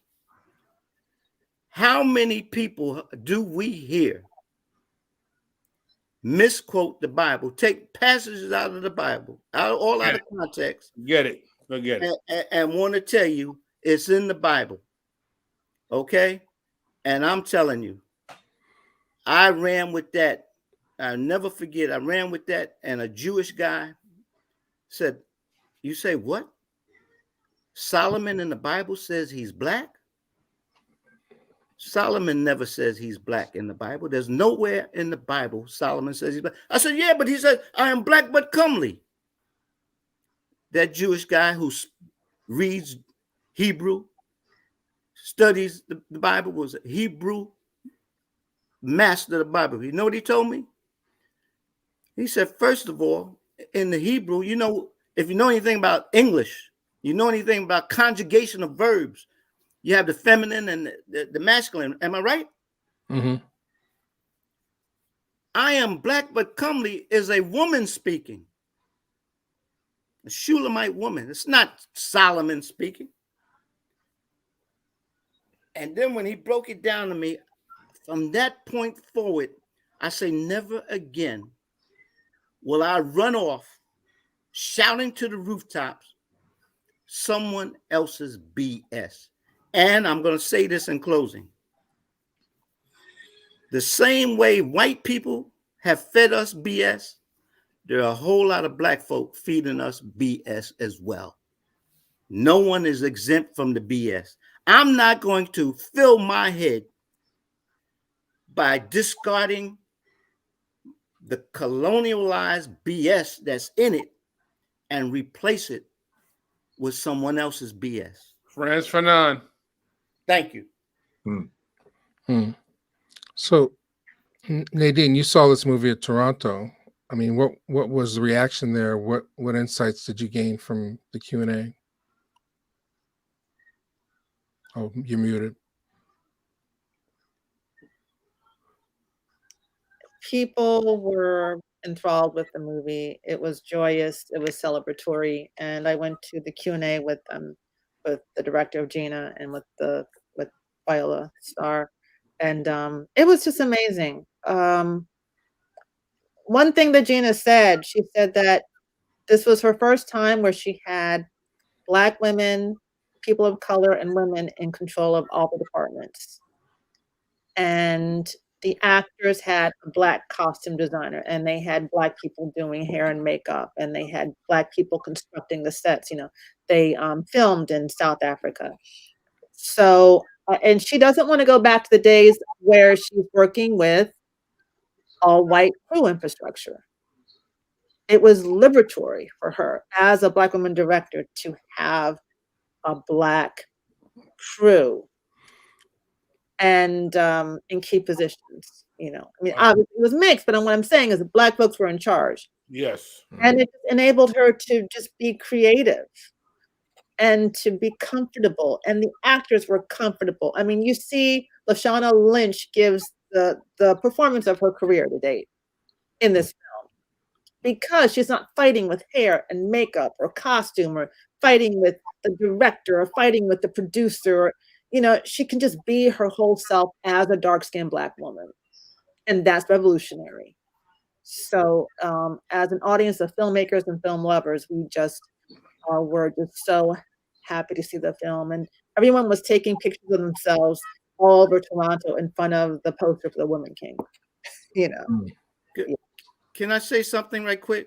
And I know forgive me, but two things came to my mind regarding this film. And I'm saying, people, if they listen, not just images have power, words have power. The dialogue is rich in meaning. But Malcolm X was famous for saying, if you're not part of the solution, then you are part of the problem. Spook Who Sat by the Door. If you remember that film, there's a scene where he has to kill his best friend. You remember that? And one of the guys he's mentoring says, man, that's your boy. You killed your boy. He said, this ain't about my boy, my best friend or nothing. This is about the revolution. The mission.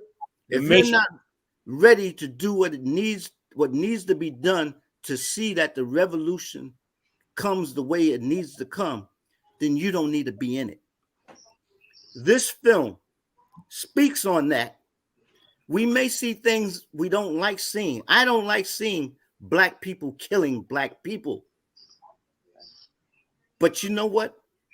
We're faced with that problem every day of the week. And if someone wants to start a movement, let's start one that says, you know what?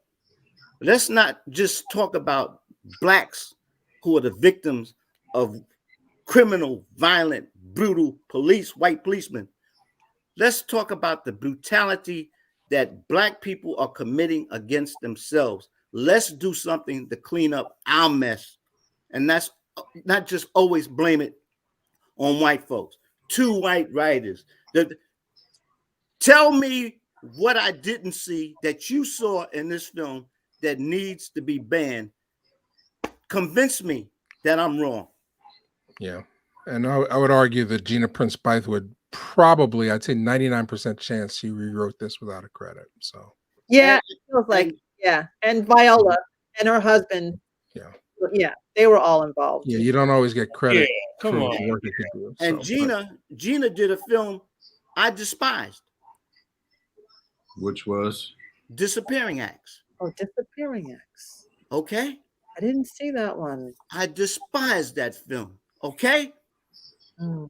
But she made up for it with Beyond the Lights. I love Secret Life of the Bees. Okay. Beyond the Lights is underrated. Underrated, Mr. Woods. And you know what? People had a problem with that film because the thing, I guess they said, you know what? We won't make that mistake with this film, because one of the things they objected to, they said, well, that wasn't a real Black woman. She was too light-skinned. She was mixed. Hello. I'm not mixed. Some of us do come in different colors. Really? Come on now. Yeah, well, the chat's a tad thing. So we're winding it down. If anybody has questions, please put them in the chat or join us online. Can we go another 10 minutes, Charles? Take it to 11. Why are you asking me? I'm in charge of these other people, these dear people. Well, I want to be respectful of your time. I appreciate that, but where the sisters at? This is. I have a Black Panther problem. Okay. People want to talk about the film. All right. Well, let's wind it up. Let's. Any final thoughts? Okay. After the conversation, Nadine.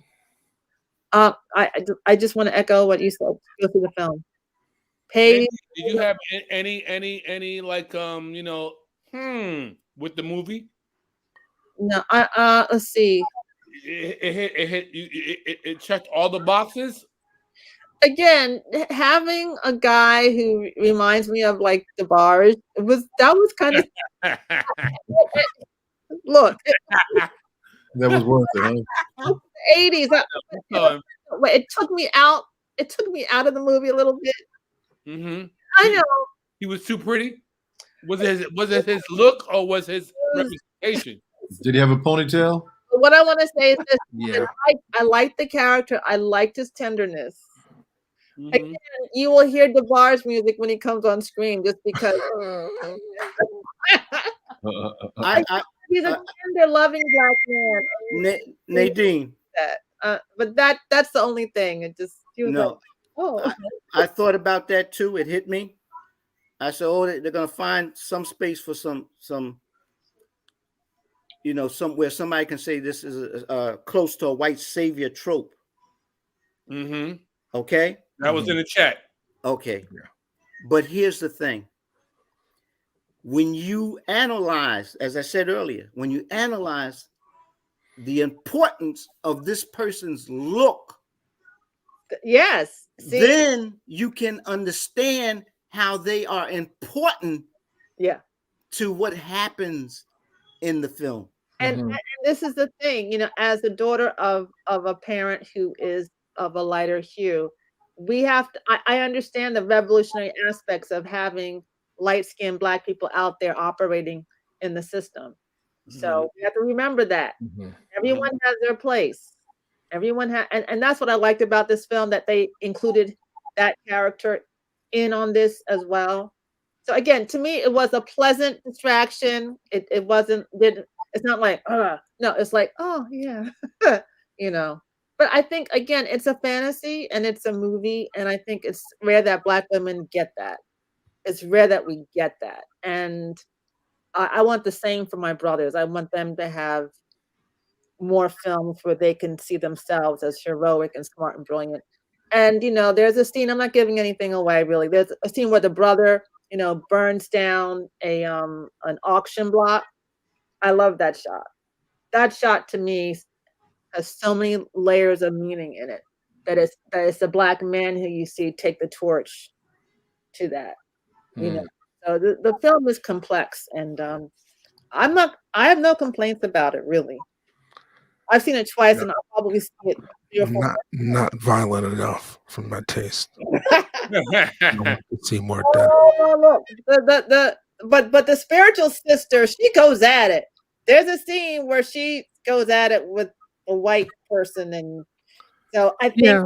Yes. I mean, there's there's a lot there's some catharsis of to of it, of some. and the final shot, which we won't give away, but there's stills of it, It's is it, you sort of good powerful good in at the end of the a movie. very symbolic way. It's Yeah. and this is a movie that never existed before in terms of the messaging.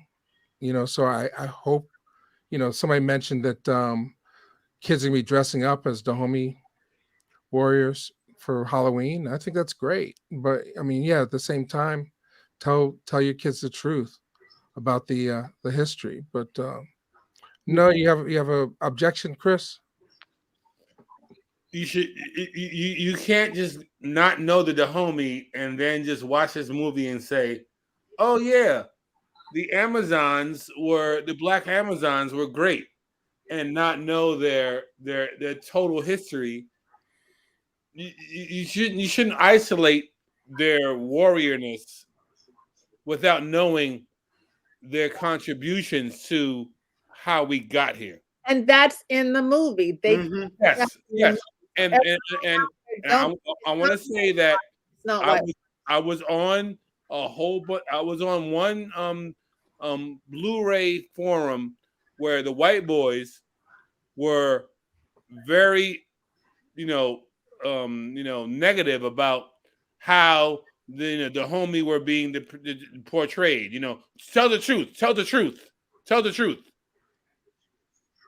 But And we have the right to isolate them. We have the right as artists to isolate them and say they protected their space, and we have the right to romanticize their contributions to their warriorness. now, someone in the chat just said that they are not heroes. How many TV series have we had about villainous white men who are mass murderers? Thank you. Okay, so we have one film about a group of people who are messy, sloppy human beings. They're not perfect people, as Viola Davis says. She plays characters who go through mess and are Yeah. messy and complicated. And Yeah. if you love Viola Davis, you will love this film because it's messy and complicated. You give a pass You to know. certain heroes, and then once a black person or a black woman shows a gray area, we're all like, oh, Well, hey. maybe that's what's missing here in this conversation, is a lot of people that are criticizing it have not seen the film, Right. Yeah. and they take great care to try to lay out the politics of the time, Yeah, and they take they're on great their phone. care to They're on their phone. leave the film with a message that is empowering to Black folks of today. You know, so yeah, I think, you know, for those who are saying that we're going around in circles with this conversation, or that we're not getting to the point, I think it's the problem here. What I'm sensing is that not enough people have seen the film, and that we need to The niggas is robots. correct that. That's why. We need to correct that. We need Well, to have an opportunity to see this film, and then have a more open discussion. But I mean, we've been giving people the opportunity to jump on the and have it. issue is They've just been tweeting. Or the issue texting. is too often people get caught up in conspiracies and controversies, and they do not go see whatever it is that is the topic. They do not go see it for themselves and judge it for themselves. And a lot of times, in judging something, you have to have a good consciousness of what it is you're looking at, and to be able to separate the wheat from the chaff. Okay, well, can you address Greg's comment here, Charles? I think the argument for most who are boycotting is that regardless if they admit to their participation in slavery, these women do not deserve to be glorified. Well, the whole thing is heroes and glorification. These are relative terms. 300 was glorified. Okay, they're relative terms. For example, there are a number of people who glorify the so-called forefathers of this country, the Thomas Jeffersons, the George Washingtons, right? But you'll have a lot of black folks say they shouldn't be seen as such because they were slave owners. Okay. The thing is, they are flawed characters. Okay, but there are a lot of things. The one thing, as we pointed out in the last documentary we did, the one thing that maybe the toughest thing that hurts is this passage, all men are created equal. They're probably sorry they ever put that in the Declaration of Independence, okay? Because that is in writing a statement that you're proposing one thing, you're articulating one thing, but your actions. Thank you, Janine. Your actions are contrary to that. The thing is, if see the problem we have here in discussing this film is that we're discussing it with a lot of people who have not seen it, and they haven't seen it because they're caught up in the controversy. They're following someone. It's easy for someone to lead you in a certain way when you don't have anything to oppose whatever it is they're saying. And then we can't say what needs to be said to validate our reason why we like the film, because we don't want to give away spoilers, right? Yeah. Yeah. We want you to enjoy the experience of this film. Right. I mean, I personally, I agree with what was the last comment you just had up Eric. there by Eric? I mean, if you know the real history, yeah. And for me, I think that unfortunately, these are just movies, right? But they should be used to whet our history. Eric, 13, you already know the history, right? So obviously, you're going to have a different perspective and be pissed off that, you know, however the story is told. I haven't seen the movie, so I can't really comment on it. I'm reading some of the chats, and people say that it's glorifying the the slave capturers or whatever. But maybe, as Nadine said, or maybe some other people saying, well, it's within the context of the story. I think our issue is, as a people, is that we need to educate. If you didn't grow up in a household where you had parents educating you about and knowing that there were black kings already in Africa a long time ago. You guys a little bit older remember that series Budweiser used to try to come out with the little calendar of the black kings, or if you just have parents who are aware of that, then you have a certain amount of armor against kind of just believing a fictional story that you're going to see for entertainment purposes. Right. I think that we're all guilty of that, of learning a certain amount of history when we watch movies and thinking certain things are cool, right? Back in the day, I thought Elvis was cool because, back, Charles, you live in New York, the 4:30 movie used to come on back in the day, and all we had to see was Elvis movies. You thought Elvis was a certain type of character, so unless you have the background, the knowledge, and somebody gives you the context of the actual history, then yeah, you're going to be swayed to maybe tend to believe what you see on TV, like so many people do. I mean, we're living in that now, right? We have a whole half of this country that believes what some nutty, orange-haired, Orange Julius-looking cat is saying to them because they don't find out for themselves. And that's what we really need in our community, and have discussions like this so we can have people to say, hey, go check out this book, go check out this historian, go read this book, go see this speech by Dr. Ben and Dr. Van Sertimer to give you the real history of things. So I think that's part of the problem. Eric, go ahead. This gentleman said the history. Based on what? What book? Who wrote it? Right. How many books on the subject? Right, exactly. How long? Which are hard to find. I'm older than everybody here. How long? When I went to school, we were celebrating Columbus. Exactly. History books said he discovered America. Right. Right? Didn't tell you what he did to the Native Americans that he encountered. Mm-hmm. Okay. All right. That was in history books. Mm-hmm. Okay. Right now, they're changing the history of how black people came to this country. They don't want to say they were kidnapped, that they were deported and brought here for the purpose of slavery. They want to act like it's something different. They don't even want the true history to be taught. And the history books for each school district in every state, that's controlled by a bunch of people who determine what's in those history books. Right. Okay. And also by the orders you get. You get the Texas orders, the most book, puts the biggest order in for textbooks. And so if people writing the textbooks say if Texas doesn't like they're crazy down there. Sorry if you're from Texas, but at least the powers that be, if they don't like the history that's appearing in it, they're not going to put an order in for 40,000 textbooks. So that company now that is going to the largest order of textbooks, of history books, they're going to write it the way they want. On YouTube here, you guys watch the story of the Daughters of the Confederacy. Mm-hmm.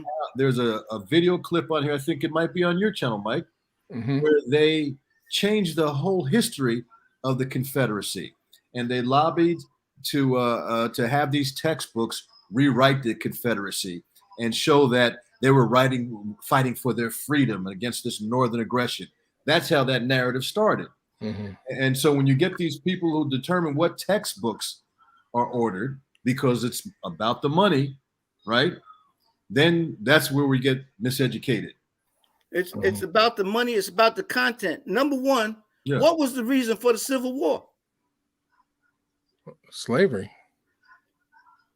The financial part of slavery. You don't hear a lot of these people say that slavery was the reason for the Civil War. Not the human beings. They'll tell you that the reason slavery. The reason for the Civil War, they'll tell you was what? Northern aggression. States' rights. States' rights. But they don't tell you that it was states' rights. Here. So they don't tell you that it was states' rights, so those states could continue to have their right to own slaves. That's the part they leave out, right? Okay, So you see? Mm-hmm. You see? Wait, and here's the thing. There are a lot of books that said states' rights was the issue, not slavery. Okay? That's in history books. Mm-hmm. Books they call history books. Okay? The thing is, you got to know when someone says, oh, it's in the history book, blah, blah, blah. there's very little written about these Agoji. Okay. And then the thing is, how many times you've heard blacks say, real blacks, they weren't a part of this. They didn't know that when they were selling these captives to these white people that they were going to be slaves. Right. They wouldn't, if they knew that, they wouldn't have done this. So, well, they would have. Where's the history come from that says blacks fought the slavers, the Arabs, the Portuguese, the Brazilians? Where's that history? Right. That came along later, okay? But the history they want to put out there is that if white folks enslaved black folk, well, don't just blame white folk. There was a whole lot of black tribal leaders that were part and parcel of the whole thing. Mm-hmm. You see, it Right. demands We participated. examination. We Well, participated. We got yeah. Well, that's part of the trick too, right? To show that blacks were complicit. Participated. Yes, because the whole thing is this, and there were a lot of blacks that were complicit, but Right. you don't have a lot of blacks want to believe that. So now I'm hearing with this thing, they're not heroes. So someone has convinced a lot of black folk, well, you know what? They weren't heroes. They shouldn't be glorified. So you caught up in someone else's propaganda. Narrative. You Yep. see? Right. Well, we got one call, and then we're gonna call it a wrap. Els, you ready? Mm-hmm. Hey, sir. Hello, can you all hear me? Welcome to the show. So I know you wanted to get on before we got off. What did you have first? Did you get a chance to see the movie yet? I got it. Excuse me. Els. What up, Els? They did it. I know that It ain't says y'all an can hear me, but I can't hear nothing. Cider. Cider. Okay. Well, we're talking. Just talk if you can. He might have his YouTube on and not watching through the phone.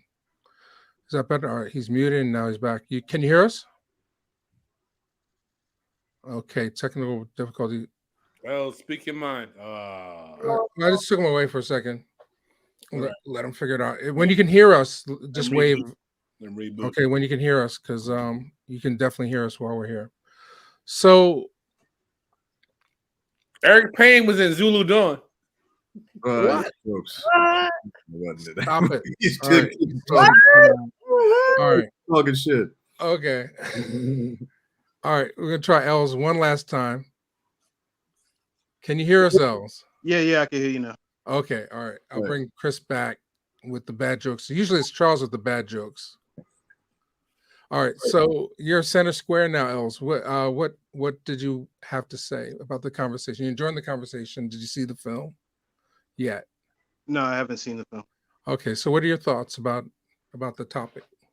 Well, first of all, I want to say I appreciate y'all's content on Real Black, and I appreciate the panel. Thank you. Thank you. And as far as the film, the creation of it, I understand where my people are coming from, and I understand they're disturbed because of the main issue that I don't think has really been talked about here, and that's the history of the Dahomey. And we know what history I'm talking about. So if my people are asking for better in film, and you know, we've been asking for better in media for a long time, what is the issue with them boycotting this? Because they want better. They don't want to see slave drivers, a slave driving society from Africa glorified. Mm-hmm. And so what we recommend is that people go see the film. Go to a $5 Tuesday screening. Don't pay full price. We went to see a matinee. You know, I think it's important to see the film because it's directed, produced, and greenlit by Black women. And that is so rare in the history of Hollywood. It's so rare that I think we have to have informed critique. I think, you know, we pay money to go see schlock all the time. This film is not schlock. It's worthy of your time and consideration. And even if you just want to support Sister Viola Davis, just doing it for that as a dark-skinned Black woman movie star, that is a revolutionary act. Paying a ticket to go see her helm her first film ever in her 33-year career. That's crazy. As a producer, you mean? As a producer, but as a lead. As a lead. Okay. She's never been number one in a movie, in a TV show, yes. How to get Well, that's political action. But that's important. I think before we jump off, we should answer or address the actual question. Let him, yeah. Because you know, there was a movie years ago called Red Tails, and I use that same argument. We must support Red Tails, and I knew it was bullshit. I saw it twice before it came out, but I was like, please go see this movie because It's not like Red this. Red And Tail. I think we're past that point where we should just support anything because of our dollar. That was made by George Lucas, Mike. This film is not made by George Lucas. Regardless, if it was made by, I know, no, it's different. It's different. We have a chance to change the industry forever. I think the film, the fact that it exists, changes the industry forever because it serves as a new example of what you can do. I think what we set out to talk about was the tricks that exist. I mean, we're not saying that this film is without tricks and that it's perfect and that you should support it just because it's telling a truth. We're saying it's a good movie, and to look at it as the way you would any other film coming out of Hollywood as a fantasy. I wouldn't say go to see a bad movie. Okay, all right. I didn't mean to insult you. Go to see a bad movie, but seriously, I mean, I don't know. It's like we destroy the good, waiting for the perfect. True. I agree with that. But I also see Elle's point because we're filmmakers, we're people in the film. That's kind of inside baseball a little bit, right? Elle's, I don't know if you're in the industry or whatever, or if you're just, someone of the culture that wants to see a positive movie. I feel you from that perspective because it took me a long time, I'll tell you, to go see 12 Years a Slave because I didn't want to see that shit again. Mm-hmm. I still to this day haven't seen Selma. I know it's historic. There's historical significance to that. But growing up where I saw that on the news as a child, I don't know if I want to see that. So I feel where you're coming from. But to a certain degree, I mean, it's up to you whether you want to see it. And Nadine, and we make some good points for Hollywood standards and for more movies to be made, then maybe it's necessary. If you want to see it, then fine. I don't know if that's going to mean that we get the type of movies that you're talking about, that you don't want to see that shit again. You want to see more uplifting, more positive movies about our people where we don't always have to acquiesce, have the white character. I haven't seen the movie yet, so I'm just going by what I've heard and what some of the people's complaints are of having the mulatto or the light skin or the slave driver be potentially one of the heroes. If I heard stuff like that, I don't want to see that shit either because you get tired of it, because we live it. So I understand that perspective, but I think if we use it as a tool, maybe to learn, or maybe if it just discusses and you say, hey, I'm not going to see that, but I'm going to learn about this stuff on my own. And I guess the hard part that we're confronted with is that when we want to see some entertainment or want to see something that causes these discussions or that we want to take our kids to see, something that they could look up to and inspire them, Hidden Figures to me was a movie all about that. Because who knew in those historical pictures of these white guys with skinny ties and black and white pictures and short sleeves that just out of frame that they cropped out was the sister who made it all happen. So that's the type of movie. So I understand your perspective on that. And for me, I can't really in good conscience tell you to go see it and support it other than from an industry standpoint, until I see the movie, that it's a movie to celebrate and maybe have and encourage some sort of discussion. But I understand the point, the exact point that you're making about that. Why should we go? You know. Yeah, I mean, is that fair, Els? Let him speak. Let him speak. Let him speak. Mhm. I was just saying I appreciate that, and uh, I I just think that I myself am not particularly boycotting the movie. I haven't made a decision about that. I'm Right. just listening to what the people are saying, and I get where they're coming from. I get where you're coming from too. It's Viola Davis. It's all black cast and black women. That's beautiful. I love to see it. But that's a cast of a few hundred people, and my people as a whole, I feel like they're sick of being played. Like they don't want to fall for it no more. They're getting fed up, especially the new generation. And Well, this is there's so what were the factors that have kept you from going to see it right away? uh, nothing in particular. Just hearing the discourse around it, Mm, and hearing them say, I already knew the history of the Dahomey people, like a couple years before this movie came out. I should have known it when I was a little kid, but um, a few years before this movie came out, I already knew the history of it. And it is kind of weird that they would pick this society that were slave drivers instead of a society where they really were fighting for the freedom of everybody. There was a few Igbo tribes that never joined the transatlantic slave trade, and um, they had some strongholds where they even took maroons and runaway slaves in.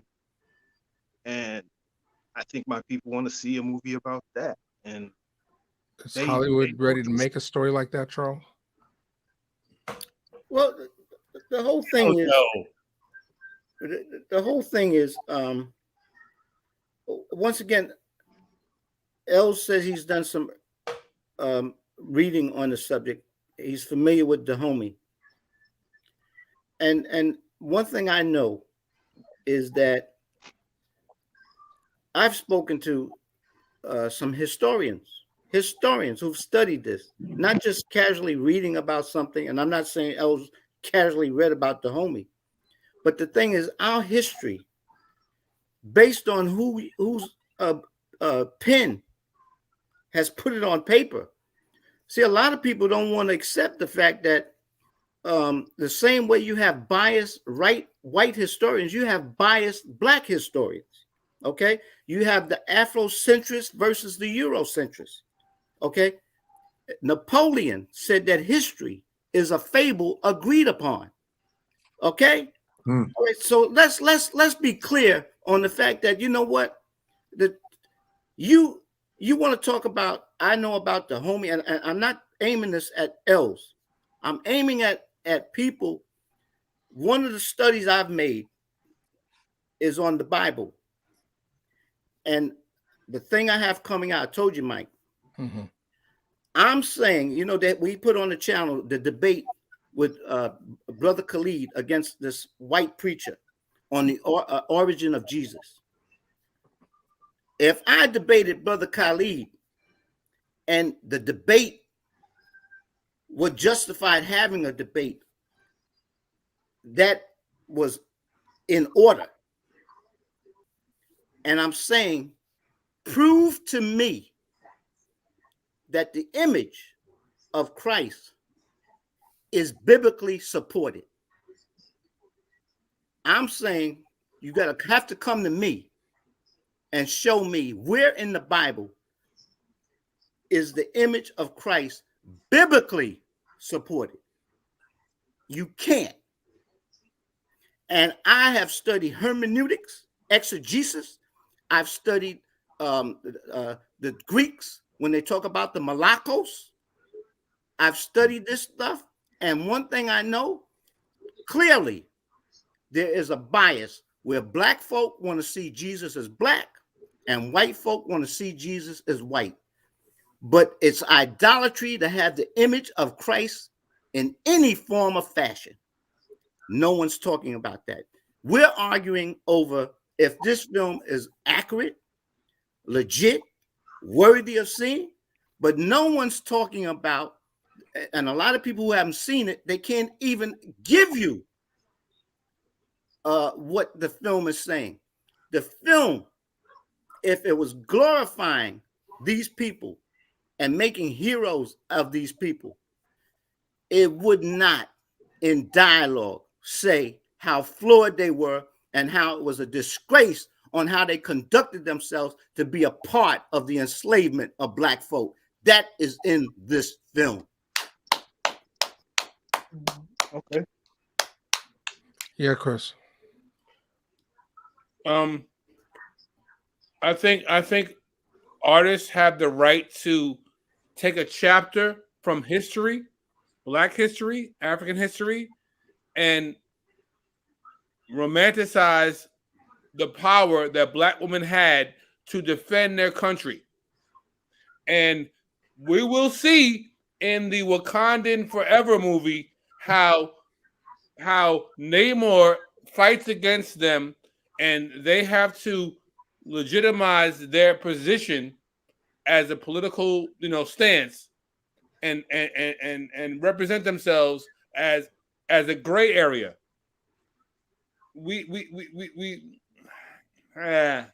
Black Panther, Chris.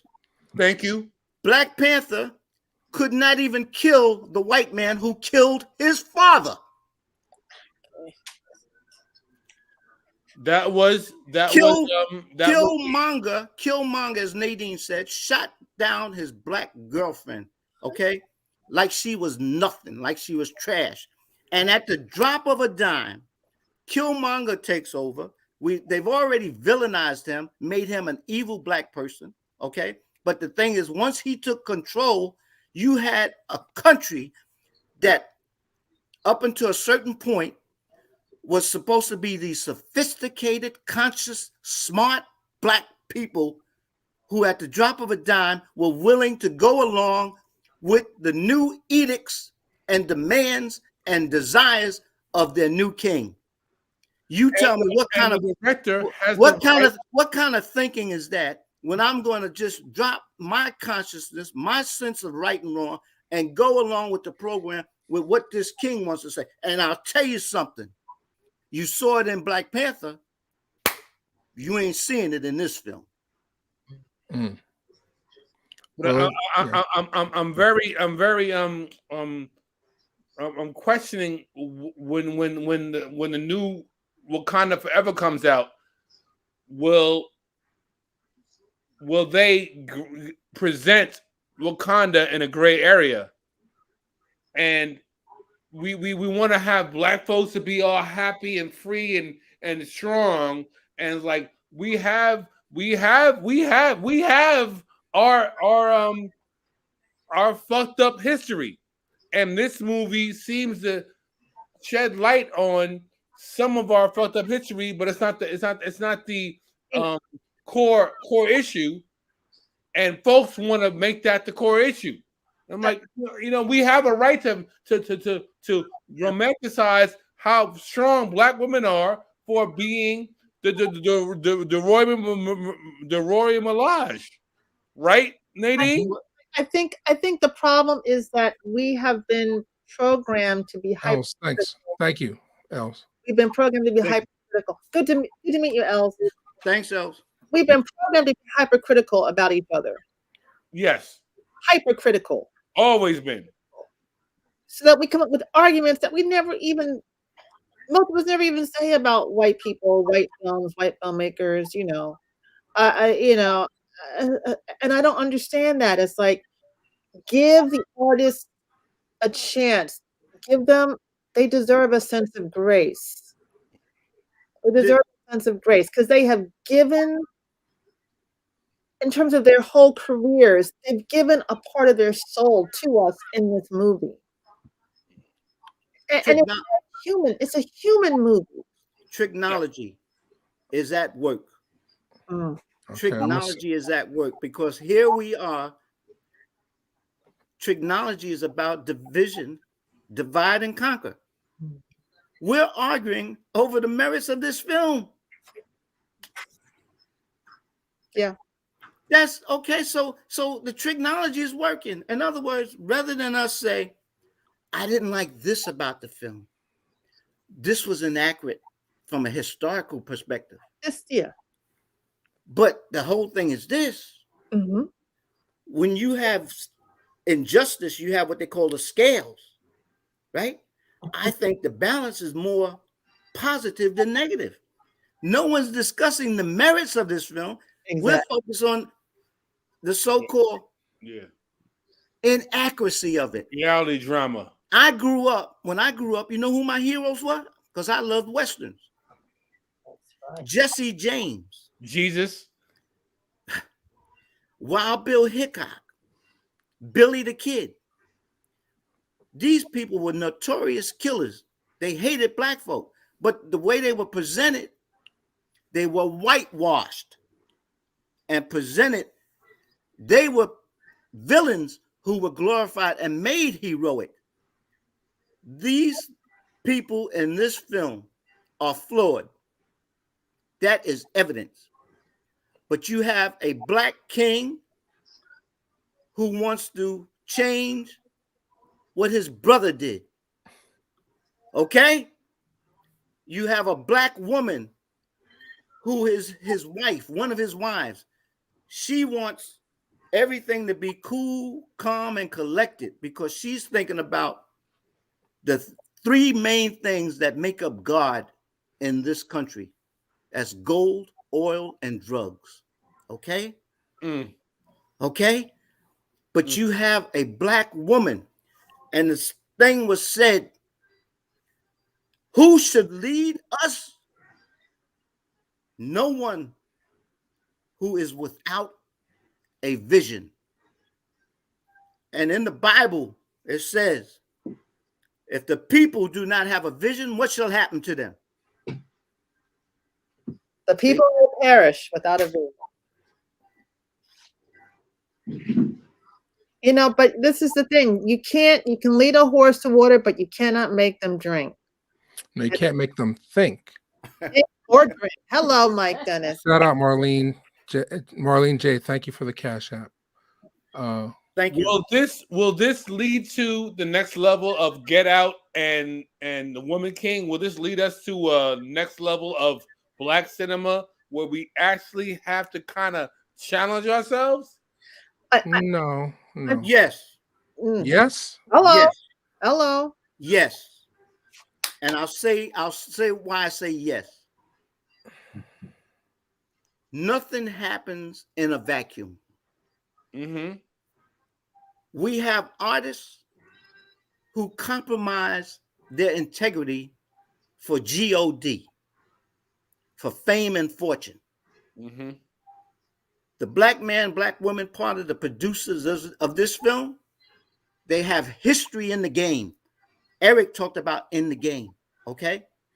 When Sidney was in the game, he talked about leaving a legacy that would not embarrass his father and mother. Okay? If I'm upset with the role Lola Falana played in her films, she made that choice ultimately. Halle Berry, ultimately. But if we're talking about not making heroes of people because of their true position in history, the thing is, film, the technology of film is that it manufactures consent. If I give Denzel Washington an Oscar for Training Day, I am glorifying that role. If I give Halle Berry an Oscar for Monsters Ball, I am glorifying that role. If I give somebody an Oscar for Precious, I am glorifying that role.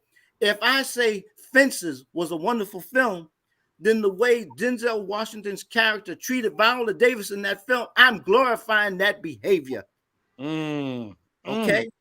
No one is discussing that, because the whole thing is people get caught up in, oh, Oscar's so black, Oscar's so white.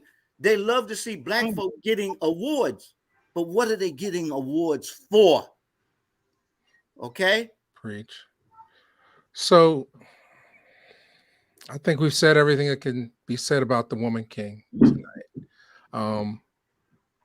And Viola won't even get nominated because of this BS. No, she got nominated. Oh, for what? She got nominated. They have not announced the nominations yet. It's too early. I saw something on my phone. It was like, Oh, and I just want to address someone who said that black producers are not the ones that put the money to make this film. That's wrong. Nicole Brown, Where is this? I'm the looking. head of the studio, she greenlit the film. So Viola's getting nominated for this shit, man. Come on. All right. black, Too many curse words. All right. let's not curse. I think that All right. Thanks, Chris. We're gonna wrap it up. Peace. I think that Hollywood is the powers that be. Even though we have a lot of black producers and this woman greenlit the film, but certain types of movies are not going to get the support. A lot of the things that people might be complaining about. What you all want to see totally, like I said, unless you got all black from top to bottom, it's probably not going to be exactly what you want it to be. And so there's certain trade-offs that you have to make, just like when you go to work every day, just like when you choose a job you're going to do, like I was saying, choose what roles you're going to get. There's certain choices people have to make, unfortunately. And, the thought of, I think it was Judah said, stop selling out for coins, I mean, we all need to eat, make money, and survive. So, everybody makes their own decision on what they're willing to do. And I am the last person to encourage selling out. Mike knows me. You know what I mean? Look, and I'm blackity black, and I would not tell anyone to see a movie unless it was a pro blackity black thing that you need to do for yourself and your children. Now, I cannot stress this enough. Give the filmmakers some grace. Give them some grace. Go see a matinee. Get the cheapest ticket you can, but do go see it. And you will be helping the culture, because there are a bunch of us that are coming behind Viola Davis and Gina Prince Faithwood. We're coming up with historical black liberation dramas. And this film has to do well. So if you want to support me and the Lewis Latimer story, go see this film. Like that. I mean, that's the reality.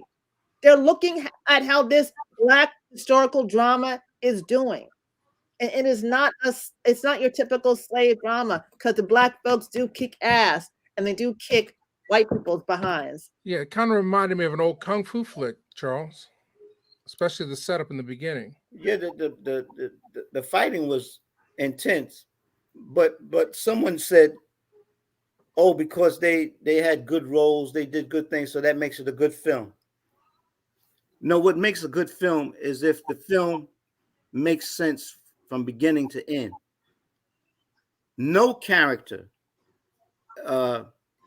is perfect. No character is without flaws. Right. These are flawed characters. Flawed people. Okay? But the whole thing is, we're saying, as I said before, I'm putting it on a scale. I went intentionally, because I'm hearing all about this boycott. I went, I said, okay, let me see how to tear this film down. Let me see these brothers and sisters out here, they're saying boycott the film. I want to go see what's the justification, the validation for it. I didn't tear up. I can't tear up the film for that reason, but I teared up watching the film because what I saw was something that I know I rarely see on that screen. Rarely ever see. And that's dark black women who are about sisterhood. And let me tell you why I feel that's important. Because the most marginalized, the most victimized humans on the face of this earth are women. And if you're black, that's the double whammy. Okay? Mm-hmm. And black, dark women have never been shown on that screen as beautiful. In their, if we want to use the term masculinity, they're fierce. They're fierceness. They're fierce. They're fierce. They still were feminine and beauty. feminine. and tender and loving, and they had sisterhood means a lot, because let me tell you something.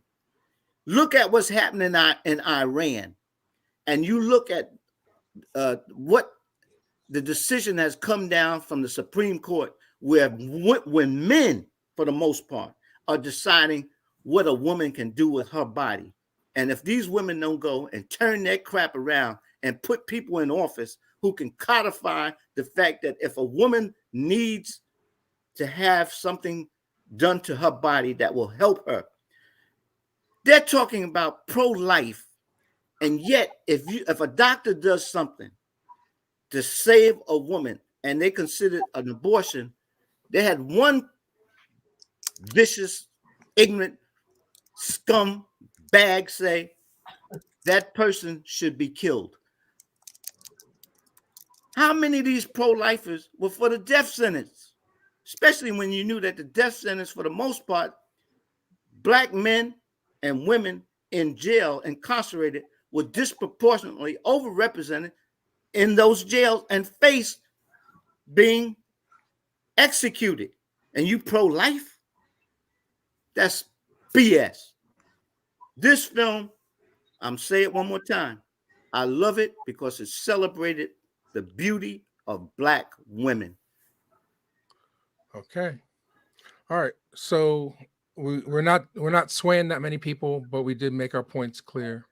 You know, This is a movie that should be supported. I give the movie like a B minus, because the Tricknology is so evident to me, and I think going in, I knew kind of what to expect. So I'm grading on a curve, like if we're talking about movies that challenge the system and challenge white supremacy and show us as heroes and are based completely on truth, this is not necessarily the film that does it. You might have to go all the way back to something like Spook Who Sat by the Door, Battle of Algiers, if you want that kind of catharsis. Battle of Algiers, Nothing But a Man. But if you want that catharsis, you may have to go back to that era, but for 2022, a movie that's designed to empower young black girls. And I guess next we're going to be talking about The Little Mermaid, right, Charles? But Well, I think it's something that's worth seeing. I think they got another Red Tail story coming out, and Okay. then if you want to see more black victimhood, Emmett Till. Oh, I mean, but Noya is going to do a good job with that. She spent time in Philadelphia. She went to the University of Noya, the director, and she said you will not see any black on screen, any black violence done to black bodies on screen. She promised that. She promised. but The Emmett one Till thing story. she said that is pertinent to this whole conversation: information is power. Images are powerful. Images, they say a picture says 1,000 words. But a lot of times what happens is people do not listen. Mike mentioned Tricknology. If people listen to the dialogue in this film, you're hearing them speak truth to power, that the immorality of the white man has to be destroyed. And the only way you can destroy this is by collectively seeing the value of us as a people and collectively coming together to overthrow those who want to oppress us. Right. Look, they without giving anything away, you will see some black quote unquote technology. I don't know if it really went down like that, but I was proud of my black people and their strategy in fighting.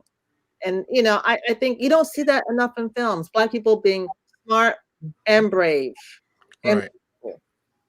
Yeah, I mean, just to address the criticism of the chat here, we're not saying that the movie is flawless and that it doesn't glorify things that are fictional. What we are saying is that it's a well-made film by a group of black artists that have been doing it for years, and this is worth your time and money, and it's probably a better film because it does open up a debate that we can have for well over 2 hours, and it's been a long time since we've had a movie that we've stopped we've stopped to have like this shows all the time. I mean, and rest in peace to Coolio, by the way, before I forget. Coolio died? Yeah, it came up on the feed a couple times. Yeah, 59 years old, Charles.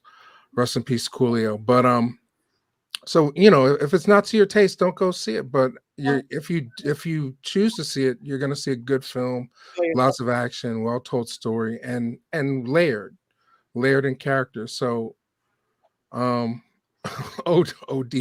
rest in peace, ODB and Coolio.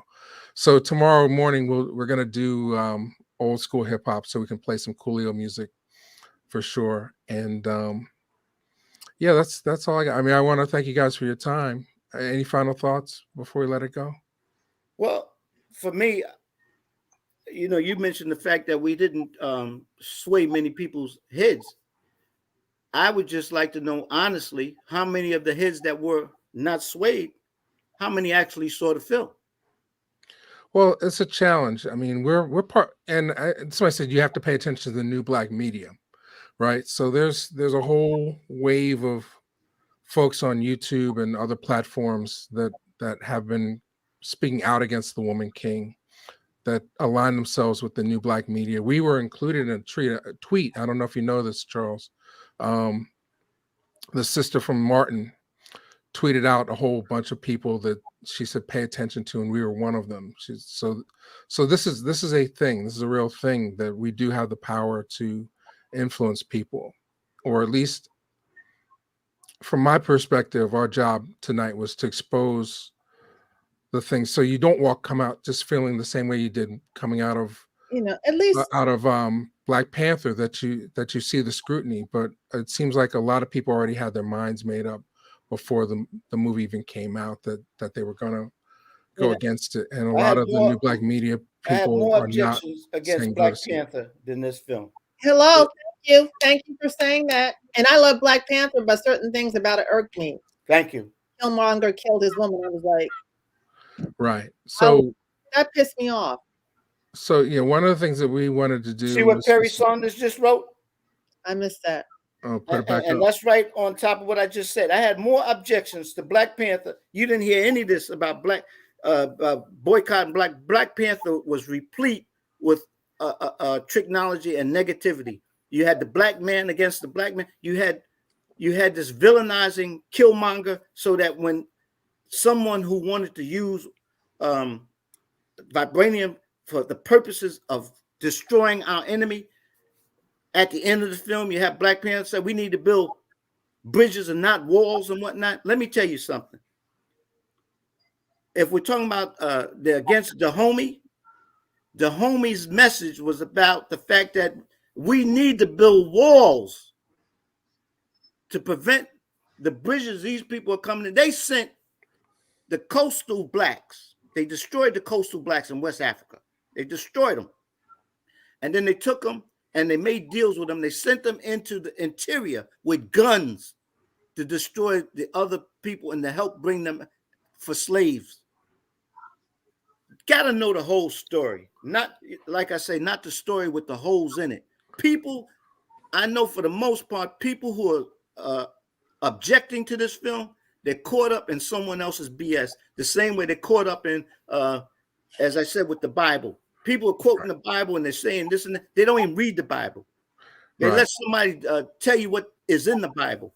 All these people promoting this idea of Jesus is painted as presented as black in the Bible is BS.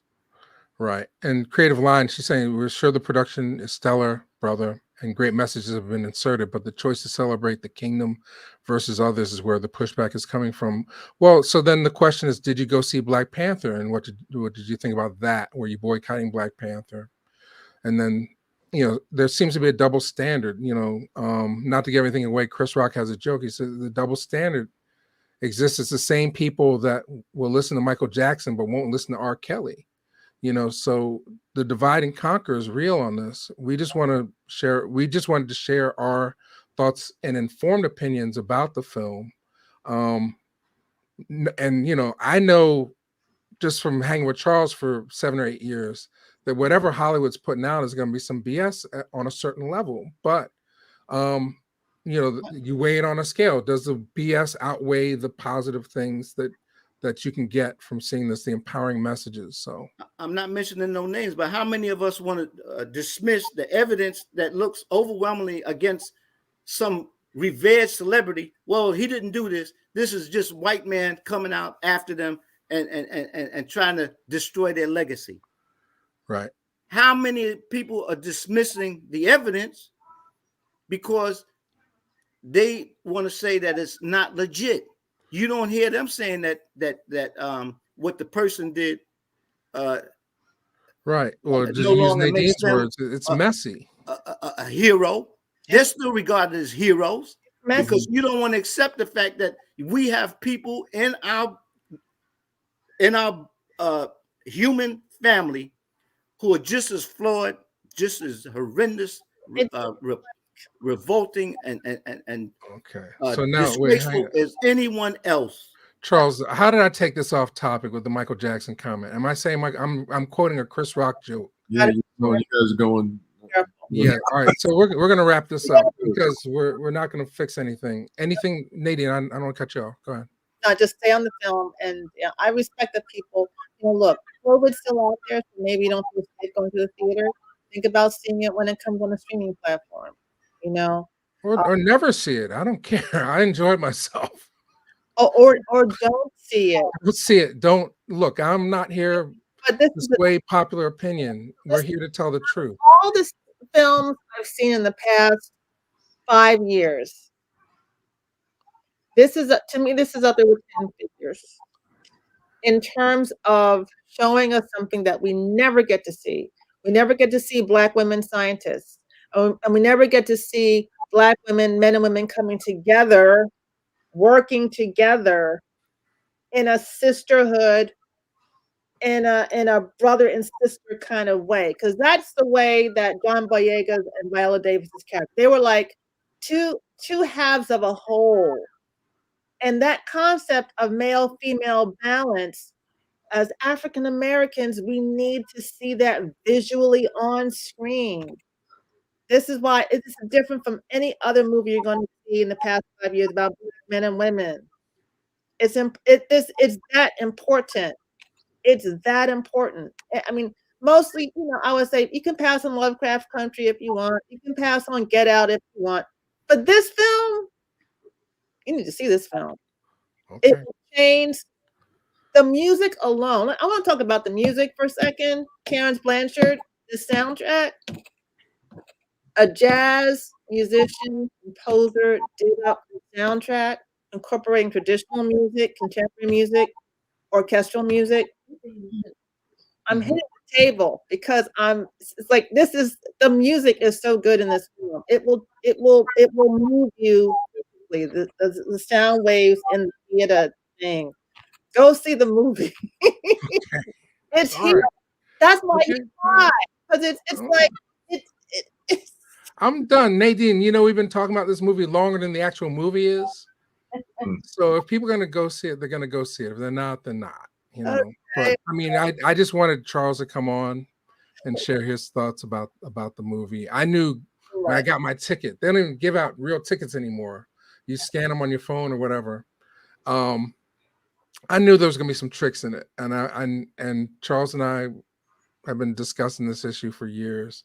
I think we've unveiled the tricks, and there's some things that people are seeing in the movie that they haven't seen the movie, but they're seeing it regardless. That it's in there, but if you know that going in, you're still going to see a great action film that's empowering the women. If I had daughters, I would take them multiple times. These are real life superheroes, and it should be supported. If we've been going this far in the journey, and you can go back to our earliest videos, you Google Nadine. We've been doing this for years, talking about supporting Black films, Black images, positive images. So I'll just leave it there. If you, I don't know if we've been to the mountaintop yet, but this is a historic film in the sense that the producers are Black, and I guarantee you that Gina Prince Bythewood took an uncredited rewrite on this script. There's no way she would choose to direct this film without having her say. So for all those people that are saying white screenwriters or whatever, Gina Prince Bythewood is a very accomplished screenwriter in her own right, and I'm sure nothing got past her on this script. So if you want to see, if you just want the experience of seeing what a truly Black film made through the Hollywood system looks like in 2022, this is the movie to go check out. So Woman King. I think that about says it. Charles, I'll give you the last word as I always do. Well, good seeing Eric. Good seeing you again, Nadine. Mike will talk, but the thing is, if someone says, well, what did Charles Woods, what did that homie have to say about the movie? The response would be, the homie liked it. And the lean back. Okay, well, thanks everybody for your time. It's coming up on midnight here on the East Coast. I know a lot of people hung out the whole time. Thank you to the mods, Daoud, Afro Soul, Chris Dragnet, and thank you to everyone who contributed money to this podcast. There's still time to do it. Just leave Charles Wood's name in your tip note so I can direct the money directly to him.